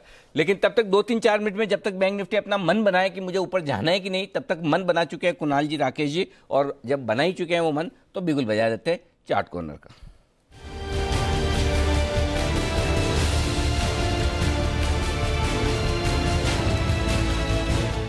बोलो सर, क्या खरीदना है अब? देखिए अनिल जी, बैंक निफ्टी पे तो आपकी निगाहें हैं, शॉर्ट कवरिंग के लेवल को आप मॉनिटर कर रहे हैं, और एक स्टॉक जो अनिल जी हमारे रडार पर है वो है भारत फोर्ज। एक तो फ्रेश लॉन्ग्स का कैंडिडेट है और ये स्टॉक भी एक बड़ा कैंडिडेट है शॉर्ट कवरिंग का। ये स्टॉक शॉर्ट टर्म में एक बड़ा अच्छा खासा अपमूव दिखा सकता है, 400 रुपए तक के लेवल्स एक शॉर्ट टर्म में दिखाने का दमखम रखता है। ओवर टू कुणाल जी। अनिल जी देखिए, एक बहुत जबरदस्त ब्रेकआउट यहाँ पर आता हुआ दिख रहा है 380 रुपए के आसपास से। मैं और राकेश जी लगातार इस स्टॉक को देख रहे हैं, अब जाकर के इसने 380 के ऊपर एक ब्रेकआउट दिया है। तो इसमें देखिए 400 से पहले अनिल जी वैसे कोई टारगेट नहीं बनता है, लेकिन 400 अगर ज्यादा बड़ा टारगेट है तो बीच का भी एक टारगेट मैं दे सकता हूं। अदरवाइज अनिल जी 400 का टारगेट मान लें, 377 का स्टॉप लॉस, बाय करना है भारत फोर्ज। भारत फोर्ज बाय करें, ये है आपके लिए राय कुणाल जी और राकेश जी की तरफ से। और बीच दिन के हाई पॉइंट पर आया है 21,562, ये स्पॉट लेवल का हाई बनाया है बैंक निफ्टी ने। अभी 21,540 पर ट्रेड कर रहा है, निफ्टी भी 10,715। एक्शन बढ़ रहा है भाई, बढ़ रहा है। एक्सपायरी वाला जो मामला दिखता है ना आपको आखिरी आधे पौन घंटे का, वो आ रहा है, शॉर्ट कवरिंग आ रही है ये, और ये तब आ रही है जबकि डाउ फ्यूचर नीचे, उसके बावजूद हमारे बाजार मजबूती के साथ आगे बढ़ने को तैयार है। आइए कुशल हमारे साथ हैं एचसीएल टेक के नतीजे का अनुमान बताने के लिए। अभी कुशल मुझे है ना अनुमान ऐसे मत बताना कि एचसीएल टेक के नतीजे कैसे आएंगे, क्या आएंगे, मुझे बताओ क्या इन्फोसिस और विप्रो से बढ़िया आएंगे? अनिल जी जो एस्टिमेट्स है वो मैं बस आपको बता रहा हूँ इसलिए क्योंकि जिस हिसाब से सरप्राइजेस हमें देखने को मिल रहे हैं इन्फोसिस और विप्रो से, हाँ। तो अब ये देखना है कि हमें कि इस बार कितना सरप्राइज एचसीएल टेक में आ सकता है।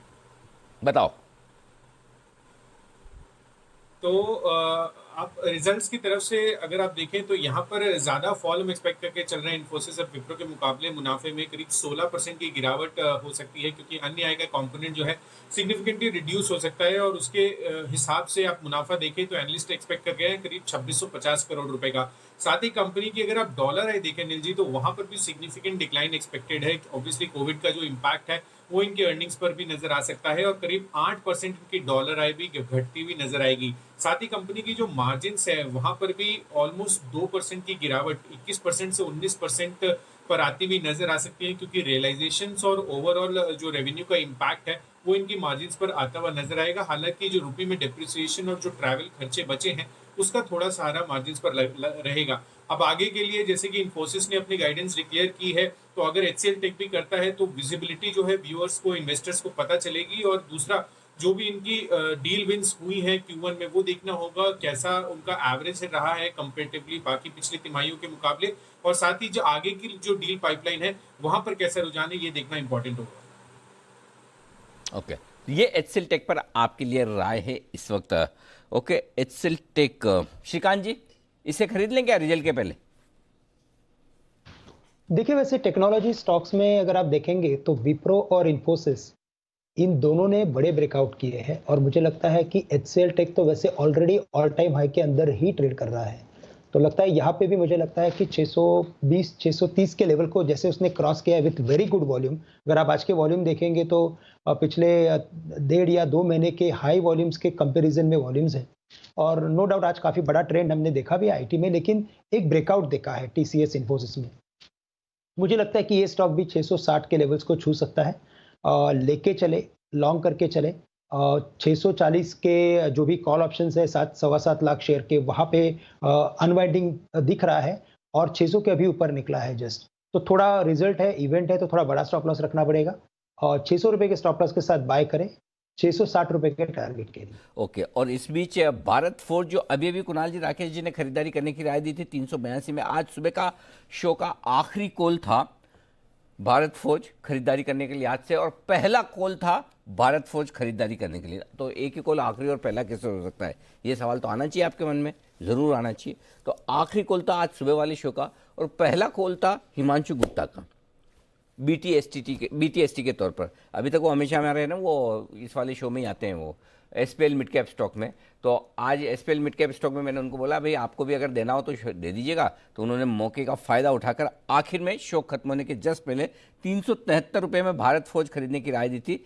390-395 के टारगेट के लिए 382 तक आ चुका है। तो आप अगर एक से ज़्यादा लोट खरीदे हो तो हिमांशु जी की राय है कि थोड़ी प्रॉफिट बुक कर लें और अब आप कॉस्ट को ऊपर ले आएँ, अपनी कॉस्ट क्या स्टॉप लॉस को ऊपर ले आएँ। कॉस्ट को तो कैसे लाएंगे, स्टॉप लॉस को ऊपर ले आएँ, कॉस्ट के आसपास कर ले ताकि मुनाफे के सौदे में नुकसान ना हो। बस इतना आपको ध्यान में रखना, समझिए।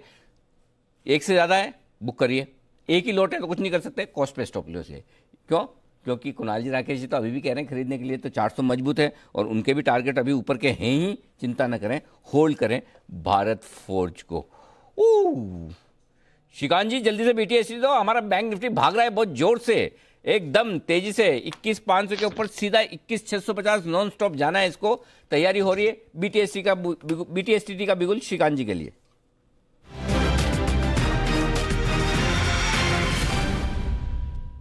बोलिए सर। अनिल जी, वैसे बिल्कुल इनफैक्ट बैंक निफ्टी ने जो लो बनाया है 21,000 के करीब का, आप देखेंगे तो जो जून के आखिरी में जब ये इसमें कश्मकश बनी थी कि ये गिरे के बढ़े, तब ये 20,900 के लेवल से ही बढ़ा था बैंक निफ्टी, और आज उसी के आसपास आकर डबल बॉटम बना के रिकवर हो रहा है। तो कम से कम ये 22,000 के ऊपर के लेवल्स दिखा सकता है, 22,000 22,200 के ऐसे कुछ लग रहा है, क्योंकि आज रिवर्सल फॉर्मेशन है।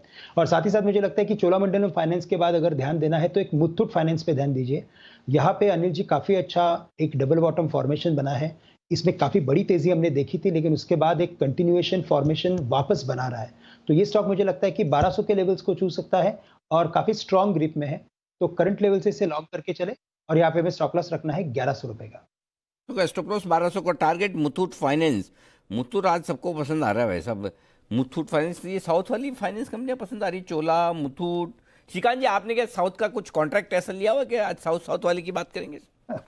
नहीं सर, वो कोइंसिडेंस है। इनफैक्ट चार्ट के कोरिलेशंस कुछ ऐसे ही होते हैं। अगर चलता है तो सब फार्मा चलता है, चलता है तो सब साउथ वाले कंपनीज। बात तो सही है, लेकिन वो स्टॉक जो बिना पैटर्न के या किसी भी सेक्टर के हो वो चलते जरूर है, आगे पीछे नहीं, तुरंत प्रभाव से। और वो स्टॉक आपको बताते हैं बसीन साहब। तो आइए बसीन साहब से फिर से मुलाकात का हो चुका है वक्त, बच चुके हैं 3 बीटीएसटी कॉल्स।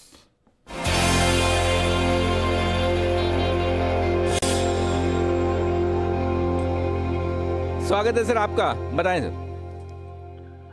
तो अनिल जी सुबह आपको क्या कहा था, लास्ट में मार्केट बहुत अच्छा चलेगी सेकंड हाफ में, ऐसा ही हुआ ना? मजा आ गया सर। मैं तो इसलिए आप है ना वो बिना बोले जा रहे थे, मैंने पकड़ लिया आपको वापस। मैंने कहा पिछली 2 एक्सपायरी से आपकी एकदम सटीक परफेक्ट राय जा रही, मैंने कहा इस बार छोड़ना ही नहीं है वसीम साहब को। तो मैंने, और मजा आ गया सर, क्या कॉल दी थी, बहुत ही शानदार, बेहतरीन, दिन के हाई पॉइंट पर है इस वक्त। सर तो बने रहिए, 11,000 भी जल्दी आएगा आपकी बार, 11,000 अगले हफ्ते आपसे बात करेंगे, फिर दर्शन करेंगे। बिल्कुल सर बीटीएसटी कॉल है मैकडॉवल, बाय एट 609 to 611, 600 का स्टॉप लॉस है, 635 का टारगेट सर। बाकी मेरे जितने कॉल्स हैं सर आपके सामने चल रहे हैं, बहुत बढ़िया। तो आज ये सब मेरे शुरू को बहुत बहुत मुबारक हो कि अगर बच रहे हैं तो पैसा कमाया है। बिल्कुल बीटीएसटी है सर आपके लिए। बिल्कुल, बस एक ही सर। हाँ एक ही है अनिल जी, कोई बात नहीं। मैकडॉवल खरीदने की राय 609 611 की रेंज में खरीदिए, यानी कि यूनाइटेड स्पिरिट्स। आपको जो पसंद आए मैकडॉवल कहना है तो मैकडॉवल को। बंसल जी वैसे सही बात क्या है, कहना क्या चाहिए, इसको मैकडॉवल कहेंगे यूनाइटेड स्पिरिट्स, आपका क्या मानना है? अनिल जी देखिए, यूनाइटेड स्पिरिट्स ही कहना चाहिए। यूनाइटेड स्पिरिट्स कहते हैं ना तो अनिल जी एक एमएनसी फ्लेवर आता है, एक अच्छा फील गुड फैक्टर लगता है। मैकडबल्स देखते हैं ना तो अनिल जी एक 1970 एक 1980 के दशक में सिनेमा घर में वो धर्मेंद्र का एक ऐड चलता था, धर्मेंद्र जी का मैकडबल्स का, तो वो देसी वाली फीलिंग आती है। तो अनिल जी इंग्लिश वर्सेस देसी है, तो मेरे को तो Anil ji feel good factor अच्छा लगता है, तो I will go with United Spirits. नहीं तो 1960-70 वाला फील आता तो क्या बुरा, क्या मैंने तो ऐसा सुना, देखो हमें तो पता नहीं, प्रैक्टिकली सुना है, वो बता रहे, सुनी बात बता रहा हूँ।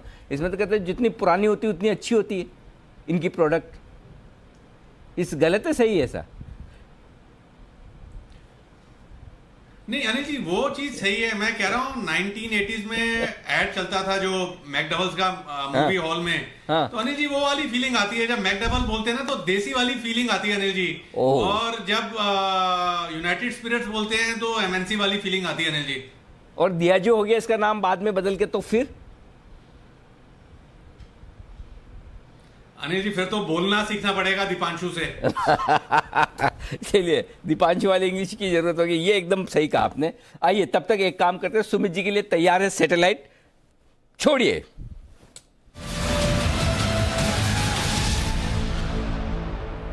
जी सुमित जी बताएं सर। अनिल जी 3:04 स्टॉक का भाव चल रहा है 686। फार्मा स्टॉक्स में मोमेंटम है। नेटको फार्मा चार्ट्स पे अच्छा दिख रहा है। 5 से 7 दिन की गिरावट के बाद स्टॉक के अंदर अब यहां से एक अपसाइड मूव देखने को मिलना चाहिए। लास्ट 2 दिन के हाई स्टॉक में वैसे भी अभी ब्रेक हो रहे हैं। मेरे को ऐसा लग रहा है कि नेटको फार्मा यहां से बहुत बढ़िया अपसाइड मूव दिखाएगा। 1 से 2 दिनों के लिए नेटको फार्मा में सीएमपी पे लॉन्ग पोजीशंस इनिशिएट करें। स्टॉक के अंदर वॉल्यूम के साथ बाइंग देखने को मिल रहा है। 700 का लेवल जैसे ही क्रॉस होगा 700, तो उसके बाद स्टॉक के अंदर बहुत बढ़िया अपसाइड मूव देखने को मिलेगा। और फिर लगता है कि ऊपर के अंदर इस बारी स्टॉक 730 से लेके 750 रुपए तक का अपसाइड मूव दिखा देगा। 730, 750 ये 2 टारगेट्स को ध्यान में रखते हुए नेटको फार्मा में सीएमपी पे लॉन्ग पोजीशंस इनिशिएट करें और नीचे में स्टॉप लॉस लगाएं 660, 665 के आसपास। 660, 665 का स्टॉप लॉस लगा के लॉन्ग पोजीशंस बनाएं। ओके, नेटको फार्मा यहाँ पर खरीदारी करने की राय है सुमित जी की। 686, 690 की रेंज में खरीदिए। 660 का स्टॉप लॉस, 730, 750 का टारगेट। एक उससे मुझे याद आया, अभी किसने रिकमेंड किया था? डॉक्टर रेड्डीज जय ने।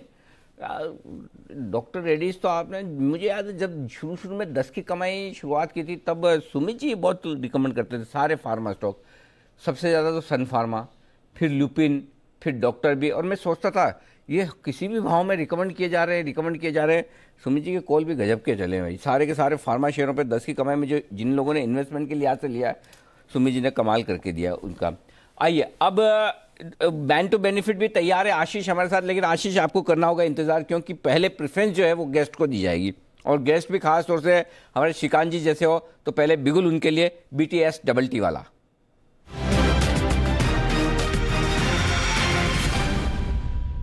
श्रीकांत जी, साउथ में मन्नापुरम फाइनेंस बची हुई एक और कंपनी और श्रीराम ट्रांसपोर्ट एक और बची हुई फाइनेंस, अगर आपको देना हो तो, मतलब मैं जस्ट आपको बता रहा हूं, बाकी आपकी जो मर्जी वो दीजिएगा। नहीं, अभी मैं थोड़ा वेस्ट में जाना चाहूंगा और थोड़ा पेरिस में जाना चाहूंगा।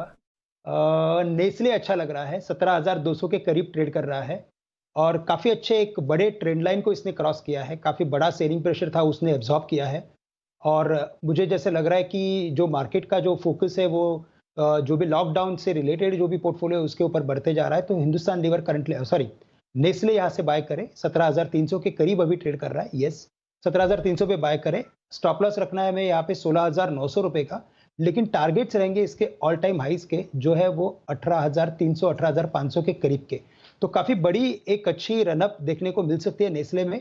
तो करंट लेवल से लॉन्ग करें, थोड़ा पोजिशनल कॉल रहेगा 2 या 3 दिन के लिए, लेकिन काफी अच्छे वॉल्यूम के साथ और काफी अच्छे प्राइस ब्रेकआउट के साथ ये चल रहा है। ओके, तो ये है आपके लिए राय नेस्ले खरीदारी करने के लिहाज से।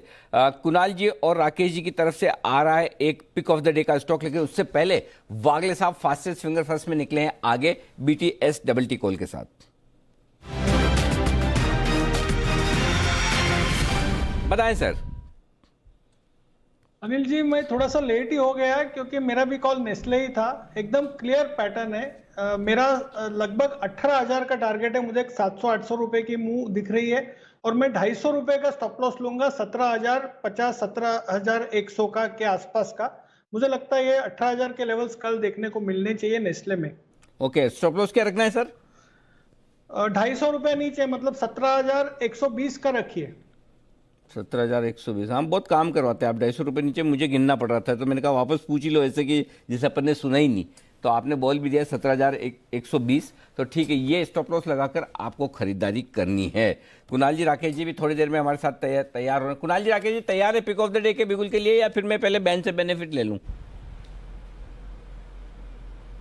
नहीं अनिल जी, पहले पिक ऑफ द डे ले लीजिए। लेवल टूट रहा है, एक्चुअली एक इंपॉर्टेंट लेवल टूट रहा है। लेवल टूट रहा है तुरंत प्रभाव से, पिक ऑफ द डे।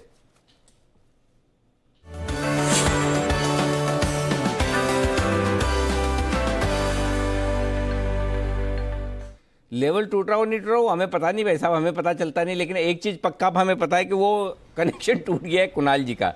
तो देश की पूरी जिम्मेदारी आप ही के ऊपर है, पूरा कॉल आप ही बता दीजिए बंसल जी। देखिए अनिल जी, कॉल से पहले एक चीज बताता हूँ अनिल जी, ये क्या है कि एक छोटी कंपनी अनिल जी, मैं बीएससी की पढ़ रहा था और उसमें रीजन यही था कि उस कंपनी ने अपनी पीपीटी में, इन्वेस्टर मीट में बोला कि रेमडेसिविर जो कोरोना की मेडिसिन है उसका ट्रायल कर रहा है। तो मैंने कहा इतनी छोटी कंपनी में जाने से अच्छा ये है जो बड़ी कंपनियां बना रही हैं। तो अनिल जी सिप्ला रडार पर आया, काफी समय से कंसोलिडेट कर रहा था और आज एक बड़ी वाली नेकलाइन स्टॉक ने तोड़ी है और एक बड़ी इंटेंसिटी का एक बड़ा ब्रेकआउट सिप्ला में देखने को मिल रहा है। और टेक्निकली अगर कोई इसको बाय एंड होल्ड करता है तो 745 750 से पहले बेचना नहीं चाहिए अगर किसी का हाजमा है। शॉर्ट टर्म के लिए पिक ऑफ द डे के नजरिए से अनिल जी 658 का स्टॉप लॉस लगाना है। 698 पहला टारगेट है और 710 दूसरा टारगेट है और सिप्ला पर एक ओवरवेट खरीदारी की राय है।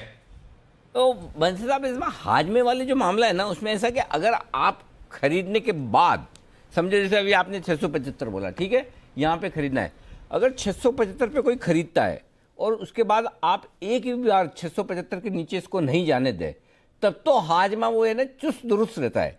और अगर 675 के बाद है ना, भले स्टॉप लॉस ट्रिगर ना हो 658 का, 660 70 हो जाए, 65 हो जाए, 60 हो जाए, तो हाजमा गड़बड़ाने लगता है। जैन साहब ये सही है कि गलत, बताओ मुझे। भाव के ऊपर है तो हाजमा बराबर रहता है, करेक्ट? बहुत अच्छा लगा इन्होंने जो यूज किया ना हाजमा वाली बात। एक्चुअली क्या होता है, जैसे ही आप कोई रेकमेंड करते हैं, लोगों की हाजमा एक्चुअली में बहुत कम होती है और एपिटाइट होना चाहिए, रिस्क एपिटाइट। और लोग इस चीज को, मैं थोड़ा सा सीरियसली जवाब दे रहा हूं क्योंकि कई बार क्या है, ट्विटर पे काफी इंटरेक्शन होता है, लोगों के मैसेजेस आते हैं, अभी भी व्हाट्सएप पे मैसेजेस आ रहे हैं, मतलब लोगों को इमीडिएट रिजल्ट चाहिए और थोड़े दिन नहीं चला। जैसे कि एसपीएल मिड कैप में एक स्टॉक मैंने दिया था रिसेंटली, EIH लिमिटेड, वो नहीं चला, बाकी इतने सारे चल गए। तो कई बार वो नीचे आते हैं स्टॉक्स, कोई दिक्कत नहीं है, कार्बोरेंडम नीचे आते हैं, तो हाजमा थोड़ा सा बड़ा भी रखना पड़ेगा और थोड़ा सा मेरे हिसाब से risk management, fund management, time management, ये सबको बहुत देखना जरूरी है। सिर्फ पिक्स और रिसर्च से काम नहीं चलता, ये सिर्फ 20-25% काम है। अच्छा ट्रेडर खराब रिसर्च में भी पैसा कमा जाता है और खराब ट्रेडर अच्छी रिसर्च में भी पैसा खो जाता है। इस चीज को बहुत समझना जरूरी है। और अभी इन लॉकडाउन में काफी नौसिखिए, काफी नए ट्रेडर्स, काफी नए लोग आए हैं, तो मैं थोड़ा सा उनको कॉशियस रहने की राय दूंगा। सो हाजमा शक्ति को एक्चुअली में इस मार्केट में अभी तक तो क्या वो हरियाली दिख रही है, सावन के अंधे को चारों तरफ हरियाली दिख रही है, क्योंकि पिछले 3 महीने में मार्केट एक तरफा पैसा दिया ही है। 90 दिन में हो सकता है 80 दिन 75 दिन पैसे दिए हैं, कुछ ही दिन पैसे लगे, बट ऐसे भी कई दिन आएंगे जब हम पिक्स देंगे वो हिलेंगी भी नहीं। और अभी तो हम लोग सबके पिक्स बहुत बढ़िया चल रही है। So one has to be very very resilient और वो हाजमा शक्ति बढ़ा के रखे, वो दिन हो सकता है कि आने वाले। स्टॉक मार्केट में हाजमा बढ़ाएं और स्टॉक मार्केट के बाहर इम्यूनिटी बढ़ाएं कोरोना से लड़ने के लिए। और इस बीच 10,700 के पार निकलते रुकेगा नहीं, 50 से 75 पॉइंट की तेजी हो गई, काम हमारा पूरा हुआ। 10,755 का हाई, उससे ज़्यादा जिम्मेदारी मैं अपनी पूरी कर चुका हूँ। 21,500 के ऊपर फायरवर्क्स होंगे। देखते देखते आपको 150 पॉइंट के पहले नहीं रुकेगा बैंक निफ्टी। एग्जैक्टली आपके सामने 21,650 पर ट्रेड करता हुआ 21,671 का हाई बना चुका है। मेरी जिम्मेदारी पूरी हुई। 3:05 के पहले आपको 21,500 के ऊपर टिकना था, तो 21,650 आज ही आ जाएगा, आ चुका है। अब अगर आपने खरीदा है तो स्टॉप लॉस को ट्रेल करते चलें, आपकी जैसी श्रद्धा हो। 21,600 का रखना हो तो 21,600 का रखें, 21,550 का रखना हो तो वो रखें, कॉस्ट का रखना हो तो वो रखें। अगर और बढ़ा तो 21,700 750 तक जा सकता है। अदरवाइज जहां से बताया वहां से 150 पॉइंट तो ऊपर है ही।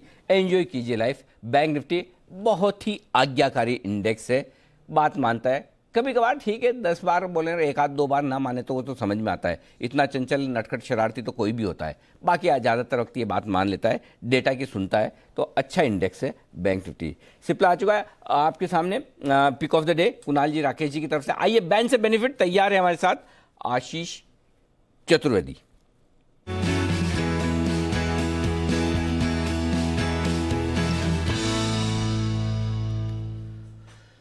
आशीष बताइए, एग्जिट बार कौन निकलेगा? अरे जी 10 स्टॉक बैन में थे, 10 में से 4 अगर आप देखें तो निकलने की पूरी तैयारी में नजर आ रहे हैं। माइंट्री 77% हो गई है, मार्केट वाइड पोजीशन लिमिट 80% की नीचे ही आते हैं, बैन से बाहर निकल जाते हैं स्टॉक। एस्कॉच यहाँ पर भी जो मार्केट वाइड पोजीशन लिमिट है 78% है, इक्विटास 78% और सेल ये बॉर्डर लाइन पर है 80% है, लेकिन संभावना नजर आ रही है कि ये भी स्टॉक बैन से बाहर निकल आएगा। कारोबार आने के पूरे चांस है, माइंट्री, एस्कॉर्ट्स, इक्विटास और सेल। ठीक है, एंट्री में अनिल जी छोटी सूची है, ज्यादा नहीं है।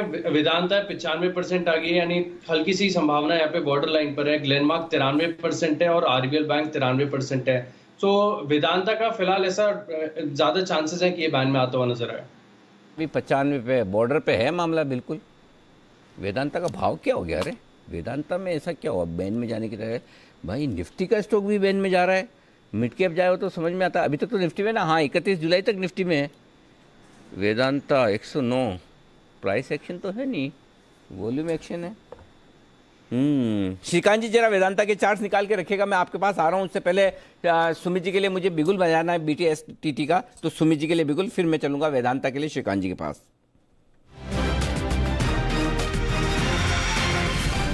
बोलिए सुमित जी। अनिल जी बाय साइड का एक और एक स्टॉक आया है मेरे पास, स्टॉक है GMR इंफ्रा। GMR इंफ्रा का अभी भाव चल रहा है 19 रुपए 90 पैसा। GMR इंफ्रा में मेरे को लग रहा है यहाँ से एक अच्छा अपसाइड मूव देखने को मिलेगा। 2 से 4 दिन के लिए ट्रेड लेना है GMR इंफ्रा में। अभी CMB पे 20 रुपए के पास ट्रेड हो रहा है। ऊपर में मेरे को लग रहा है 21 रुपए 50 पैसे होगा इसका पहला टारगेट। 21 रुपए 50 पैसे टूटने पे सस्टेन कर गया तो 23 रुपए तक का one side move GMR infra में देखने को मिल सकता है। तो 2 से 4 दिनों के लिए GMR इंफ्रा पे यहाँ पे CMB पे लॉन्ग पोजीशन इनिशिएट करें। नीचे में स्टॉप लॉस भी छोटा सा बैठ रहा है 19 रुपए 30 पैसा या फिर 19 रुपया का रख ले, ज्यादा बेटर रहेगा। 19 रुपए के स्टॉप लॉस से बिंदास GMR इंफ्रा यहाँ पे बाय करे। 200 DMA लेवल्स तोड़ रहा है, अच्छा अपसाइड मूव दिखाना चाहिए। 21, 50 और 23 ये 2 टारगेट्स GMR इंफ्रा में 2 से 4 दिनों में देखने को मिलने चाहिए। 21, 50 और 23 ये है आपके लिए GMR इंफ्रा पर टारगेट खरीदारी करने की राय। श्रीकांत जी, अच्छा वेदांता देख लिया आपने, तैयारी कर ली? बहुत टाइम दे देखो, इससे ज्यादा इतना तो मैं किसी को देता नहीं जितना टाइम आपको आराम से दिया, और सुमित जी ने भी पूरा टाइम लिया बोलने के लिए, तो आपको ज्यादा भी मिल गया। ब्रिटानिया 3860 का टारगेट आपका आ गया। आपका टारगेट क्या था? पहले मैं ब्रिटानिया की बात कर लूं। ब्रिटानिया अभी आपने बोला है ना खरीदारी करने के लिए, टारगेट नहीं है उसमें, आ गया? नहीं अनिल जी टारगेट नहीं था, मैं ये बोल रहा हूँ कि 3820 के करीब था, 3860 हो चुका है। और यानी कि उसमें और एक्टिविटी बढ़ते जा रही है, ओपन इंटरेस्ट बढ़ते जा रहा है, और जो कॉल जो बेची हुई थी 3800 की उसमें अनवाइंडिंग दिख रहा है। तो काफी अच्छे फॉर्मेशन और काफी मुझे लगता है कि जो रिजल्ट हमने लिया है देवांश ने जो रिजल्ट इसका लिया था वो एकदम टाइमली लिया था, और उसके बाद ही हमने उसमें एक्टिविटी देखी है। वेदांता में मुझे ऐसा लग रहा है अनिल जी कि इसमें क्या है कि इसकी जो डीलिस्टिंग ऑफर और वो जो चल रहा है उसके बेसिस पे मुझे लग रहा है कि ये स्टॉक एक रेंज में आके रुक चुका है, और अभी लगता है 105 106 के करीब इसे काफी अच्छा सपोर्ट है। और आने वाले दिनों में मुझे लगता है कि ये स्टॉक अपने 115 के इमीडिएट लेवल्स को तो छुएगा, लेकिन 115 के बाद 140 44 के लेवल आ रहे हैं, तो काफी स्ट्रॉन्ग फॉर्मेशन में जा रहा है। इनफैक्ट आज के दिन में अगर आप देखेंगे अनिल जी तो काफी सारे मेटल स्टॉक्स में भी हमने साइड बाय साइड तेजी देखी है। हिंडाल्को अच्छा लग रहा है, टाटा स्टील में रिकवरी है, लेकिन वेदांता जैसे आपने मुझे पूछा स्ट्रिक्टली तो स्पेसिफिकली 105 रुपए के यानी कि आज के स्टॉप लॉस के आज के लोवेस्ट लेवल के स्टॉप लॉस के साथ बाय किया जा सकता है। आज के लोवेस्ट लेवल है 105 रुपए 80 पैसे के, तो उन्हीं स्टॉप लॉस के साथ बाय करें और 114 के इमीडिएट टारगेट से, लेकिन उसके ऊपर अगर ब्रेकआउट करता है तो 120 के लेवल्स भी देख सकते हैं। तो 120 के टारगेट के लिए करंट लेवल से लॉन्ग करके चले।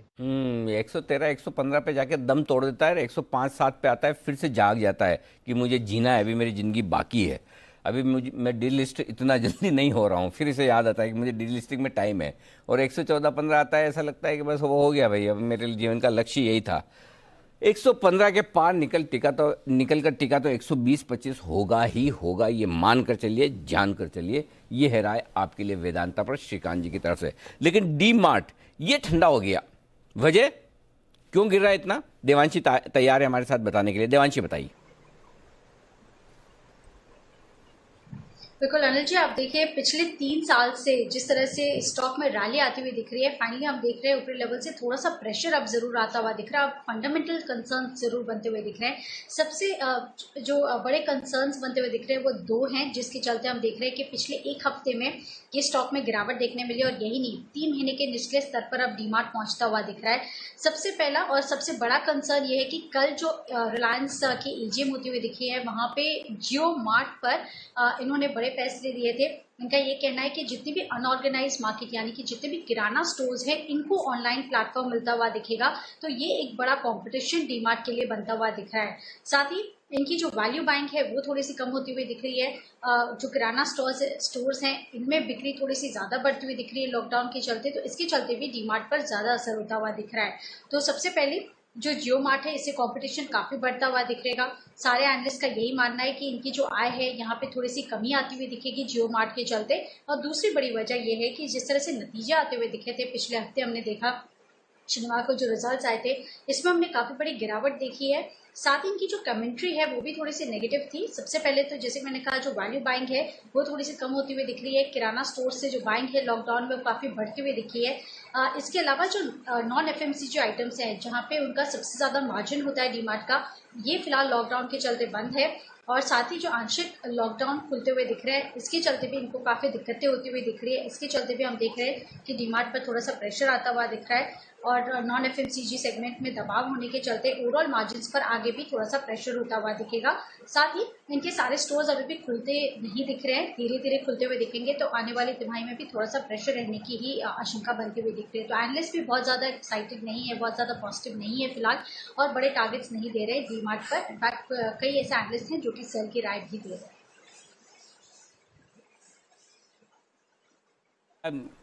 पोर्टफोलियो में भी है हमारे कुणाल जी के। कुणाल जी, आपने बोला था कि जिस दिन ये एफएनओ में या निफ्टी में आ जाएगा उस दिन बेचूंगा, बराबर ना? यही था ना आपका इरादा? बिल्कुल अनिल जी, देखिए जब तक ये एफएनओ में नहीं है तब तक मैं बुलिश हूँ अनिल जी। और रहा सवाल अनिल जी जो फॉल आ रहा है, देखिए अनिल जी ऐसा फॉल जो है ये हमने फरवरी मार्च में भी देखा था, और तभी भी ये स्टॉक 1700-1800 रुपए तक नीचे आया, वहां पर इसको सपोर्ट मिला, वापस ऊपर चला गया।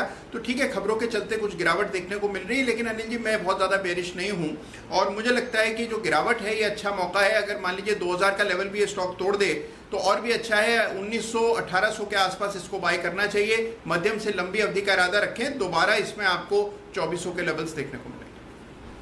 दोस्त हूँ और शुभचिंतक भी हो, मैं चाहता भी नहीं कि ये पहले ही गिर जाए, लेकिन जिस स्पीड से गिर रहा है, अगर एफएनओ में आने के या निफ्टी में आने के पहले ही गिर गया तो फिर क्या करेंगे कुणाल जी? मुझे चिंता आपके लिए हो रही है। नहीं अनिल जी, देखिए हम तो बंधे हुए हैं लकीरों से अनिल जी, तो जैसे ही देखिए लेवल्स टूटेंगे तो अनिल जी निकल जाएंगे, लेकिन उम्मीद कम है अनिल जी ऐसा होने की। ओके, आप तो एकदम बात ऐसे कर रहे हो महाभारत में, मैं तो हस्तिनापुर के सिंहासन से बंधा हुआ हूँ, वैसे भीष्म पितामह की तरह। ऐसे ही चार्ट की लकीरों से बंधे हुए हमारे कुणाल जी। लेकिन डी मार्ट पर विशेष टिप्पणी के लिए चलते श्रीकांत जी के पास। श्रीकांत जी बताइए सर। अनिल जी देखिए, मुझे लगता है कि प्रमोटर हमें सबसे पहले देखना चाहिए कि कौन प्रमोटर है और कैसे उस बिजनेस को चला रहा है करके, और जो उसके टैक्टिक्स होते हैं वो काफ़ी इंपॉर्टेंट होते हैं। यस, नो डाउट कि शॉर्ट टर्म में हम इसमें ऊपर अप एंड डाउन के करेक्शन देखते हैं वैसे स्टॉक्स में, जैसे ब्रिटानिया में देखा हम लोगों ने, लीवर में देखा है, और डीमार्ट तो अगर आप देखेंगे तो इस पर्टिकुलर सेगमेंट में सबसे पहले जो एंट्री ली थी वो डीमार्ट ने ली थी। तो मुझे लगता है कि वो आने वाले कंपटीशन को भी कैसे फेस करना है, क्या करना है, उसके ऊपर तो डेफिनेटली सोचते रहेंगे। तो मुझे लगता है only on the basis of promoters अगर आप देखें तो ये करेक्शन इज अपॉर्चुनिटी, इसे अपॉर्चुनिटी जैसा बाय करें। और कुणाल जी ने एकदम सही कहा कि 1950, 1850 के रेंज में अगर ये मिले तो इसे लॉन्ग टर्म बेसिस पे लिया जा सकता है, क्योंकि ये स्टॉक एक रेंज के अंदर ट्रेड करेगा और वापस 2400-2500 के लेवल्स के आसपास कम से कम आएगा। और इनफैक्ट अनिल जी मुझे ऐसा लगता है कि अगर ये एफएनओ में स्टॉक अगर आ जाए तो इनफैक्ट ये और बढ़ेगा, क्योंकि ये एक best quality and best management वाली कंपनी है। और मैंने शायद आपको ये भी बताया था कि HDFC लाइफ 475 रुपये में जब ये एफएनओ में आई थी, ये स्टॉक जब एफएनओ में शामिल हुआ था तब यही बात हुई थी कि ये बेस्ट क्वालिटी स्टॉक है और एफएनओ में आया है तो ये डबल हो सकता है। साथ ही साथ अगर आप देखेंगे तो इन्फो एज भी था, 1750 में कुछ आया था या 1650 में कुछ आया था, उसके बाद अभी ये 3000 रुपया हो चुका है अनिल जी, तो ये डबल हो चुका है ऑलरेडी। मुझे लगता है कि जो भी बेस्ट क्वालिटी कंपनी है अगर एफएनओ में अगर आ रही है, आप निश्चिंत रहिए। जो पहले वाला ट्रेंड था अगर आप उसमें देखेंगे तो कोई अगर बैड क्वालिटी कंपनी अगर है या तो कोई अगर कोई चालू प्रमोटर अगर उसके अंदर है तो आप बी केयरफुल। लेकिन ये सब कंपनीज के लिए आप आश्वस्त रहिए और ये स्टॉक काफी अच्छे परफॉर्मेंस दे सकते हैं। ओके, अच्छे परफॉर्मेंस रह सकते हैं, डिप पर खरीदारी की राय है, आगे का व्यू पॉजिटिव है तो जो भी गिरावट है उस पर आप खरीदारी कर सकते हैं, पोर्टफोलियो के लिए अच्छा स्टॉक है। पर चलिए समय हो रहा है, अनिल जी की फाइनल स्ट्रैटेजी जान देते हैं वीकली एक्सपायरी से पहले, मार्केट क्लोज से पहले। बिल्कुल बजाते हैं स्ट्रैटेजी का।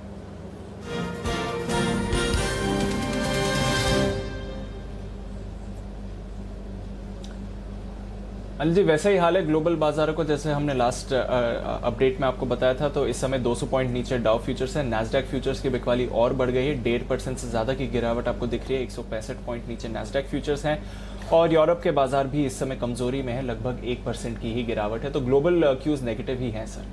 दीप, एंजॉय करो लाइफ, कुछ नहीं, नोटा है आज 3:20 पर, कुछ नहीं।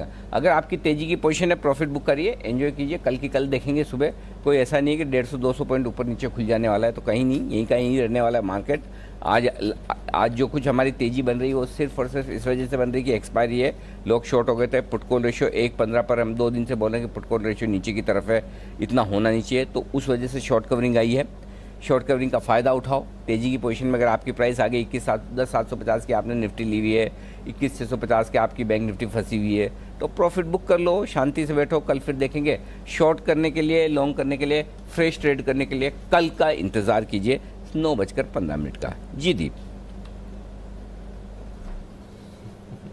ओके, पोजीशन स्क्वायर ऑफ करिए, कल का इंतजार करिए। इस समय बोलना चाहता हूँ एक चीज़ और बोलना चाहता हूँ, कभी है ना, मैं कई बार मैं आजकल है ना, जैसे आपको अगर BTSTT कॉल 3:20 का नहीं देता हूँ, इसका मतलब ये नहीं कि व्यू क्लियर नहीं कि क्या है, इसका मतलब ये है कि कभी कभी नहीं ट्रेड करना भी अपने आप में बहुत बड़ा डिसीजन होता है जो आपको लेना आना चाहिए।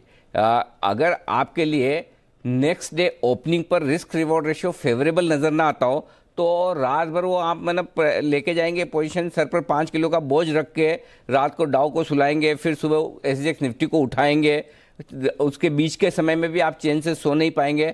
तो इतना सब क्यों करना है? आराम से कल सुबह 9:15 बजे खुलेगा ना मार्केट, आप भी हैं हम भी हैं, देखेंगे।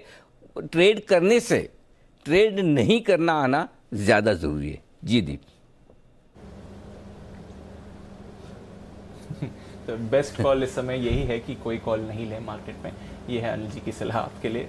अवॉइड करेंगे ट्रेड, पर भरपूर एक्शन रहा है और अनिल जी ने कहा भी था 21,500 के ऊपर अगर आप देखें तो फिर बैंक निफ्टी आपको 150 अंकों की तेज़ी दे सकता है। 21,670 का स्पॉट पर हाई भी बना था और निफ्टी में भी वैसी ही सलाह थी और हमने देखा भी 10,755 का हाई बना है। तो अच्छी मूव आ गई है बाजार में। अब आज के लिए कोई फ्रेश पोजीशन नहीं कैरी फॉरवर्ड करिए, ये है आपके लिए सलाह। मुथूट फाइनेंस पर आपको बढ़िया एक्शन दिख रहा है, वागे साहब से बात करी थी स्टॉक के बारे में। सिप्ला में आपको बढ़िया एक्शन आ रहा है, इन्फोसिस, मैक्स फाइनेंशियल दोनों ही स्टॉक्स ऊपर हैं। M&M में आज अच्छी तेजी आई है, तो इन सारी स्टॉक्स में आपने बढ़िया एक्शन देखा। और ब्रिटानिया और BBTC, ब्रिटानिया और बॉम्बे बर्मा, यहाँ पर तो शानदार तेजी आती हुई दिखी है, तो यहाँ पर भी नजर रखिए। कुछ और स्टॉक्स पर चेक कर लेते हैं जल्दी क्लोज से पहले। इंडसइंड बैंक, इसमें भी एक उछाल आया था, बल्कि जब बैंक निफ्टी की रिकवरी शुरू हुई थी श्रीकांत जी, तो इंडसइंड बैंक में एक्शन सबसे पहले आते हुए दिखा था। अब क्या करना चाहिए? अगर किसी की पोजीशन है कैरी फॉरवर्ड करनी चाहिए इंडसइंड बैंक में, या फिर कल के लिए कोई ट्रेड बनता हुआ दिख रहा है इसमें? नहीं, बिल्कुल इसे कैरी करनी चाहिए, क्योंकि आज के दिन में बैंक निफ्टी के साथ साथ अगर कुछ गिने चुने स्टॉक्स ने अगर कोई रिवर्सल पैटर्न बनाया है तो उसमें एक इंडसइंड बैंक का भी नाम है और काफ़ी अच्छे रिवर्सल पैटर्न के साथ ये क्लोज हो रहा है और 520 के नज़दीक क्लोज हो रहा है, यानी कि वहाँ पे जितने भी जो ऑप्शन राइटिंग रहेगी उसके साथ साथ भी वो एक फाइट कर रहा है। तो क्लियरली पता चल रहा है कि ये स्टॉक शायद वापस एक बार 540 या 45 के लेवल्स को छू सकता है और करंट लेवल से मुझे लगता है कि इसे लॉन्ग करके चले। और वेरी शॉर्ट टर्म के लिए अगर कोई स्टॉप लॉस रखना है तो वहाँ पे हमें स्टॉप लॉस रखना है 510 रुपये का, बट अगर पोजिशनल व्यू है तो 540 से लेकर 550 के टारगेट्स के लिए इसे कैरी करें। 550 के टारगेट के लिए कैरी करें। अच्छा, एक और चीज़ पे चर्चा करनी है बंसल जी, मैं भूल जाऊं तो याद दिलाना। रजत बोस सर है ना, रजत सर, उन्होंने एक मैसेज भेजा आपके लिए, वो मुझे आपको बताना है। 3:30 बजे जैसे बाजार बंद होगा ना उसके बाद, और आप सब लोगों के भी काम का जरा सुनिएगा ज़रूर। समझ तो गए ना आप किस टॉपिक पर है? नाम की बात हो रही थी मैकडोवेल की, उस पर। तो मैं बस थोड़ा मार्केट बंद हो जाए उसके बाद आता हूँ आपके पास। इस बीच बिरला सॉफ्ट एक स्टॉक है जो डे हाई पर बंद हो रहा है, 6.5% मजबूत। देखिए आज वरिंदर रिजल्ट एक्सरे में उन्होंने इस कंपनी का विश्लेषण किया था। कल कुणाल जी राकेश जी ने स्पेशल टेक्नो फंडा पिक दी थी, और आज सुबह हिमांशु गुप्ता जी ने हमारे SPL मिड कैप स्टॉक में शॉर्ट टर्म के लिहाज से दिया था।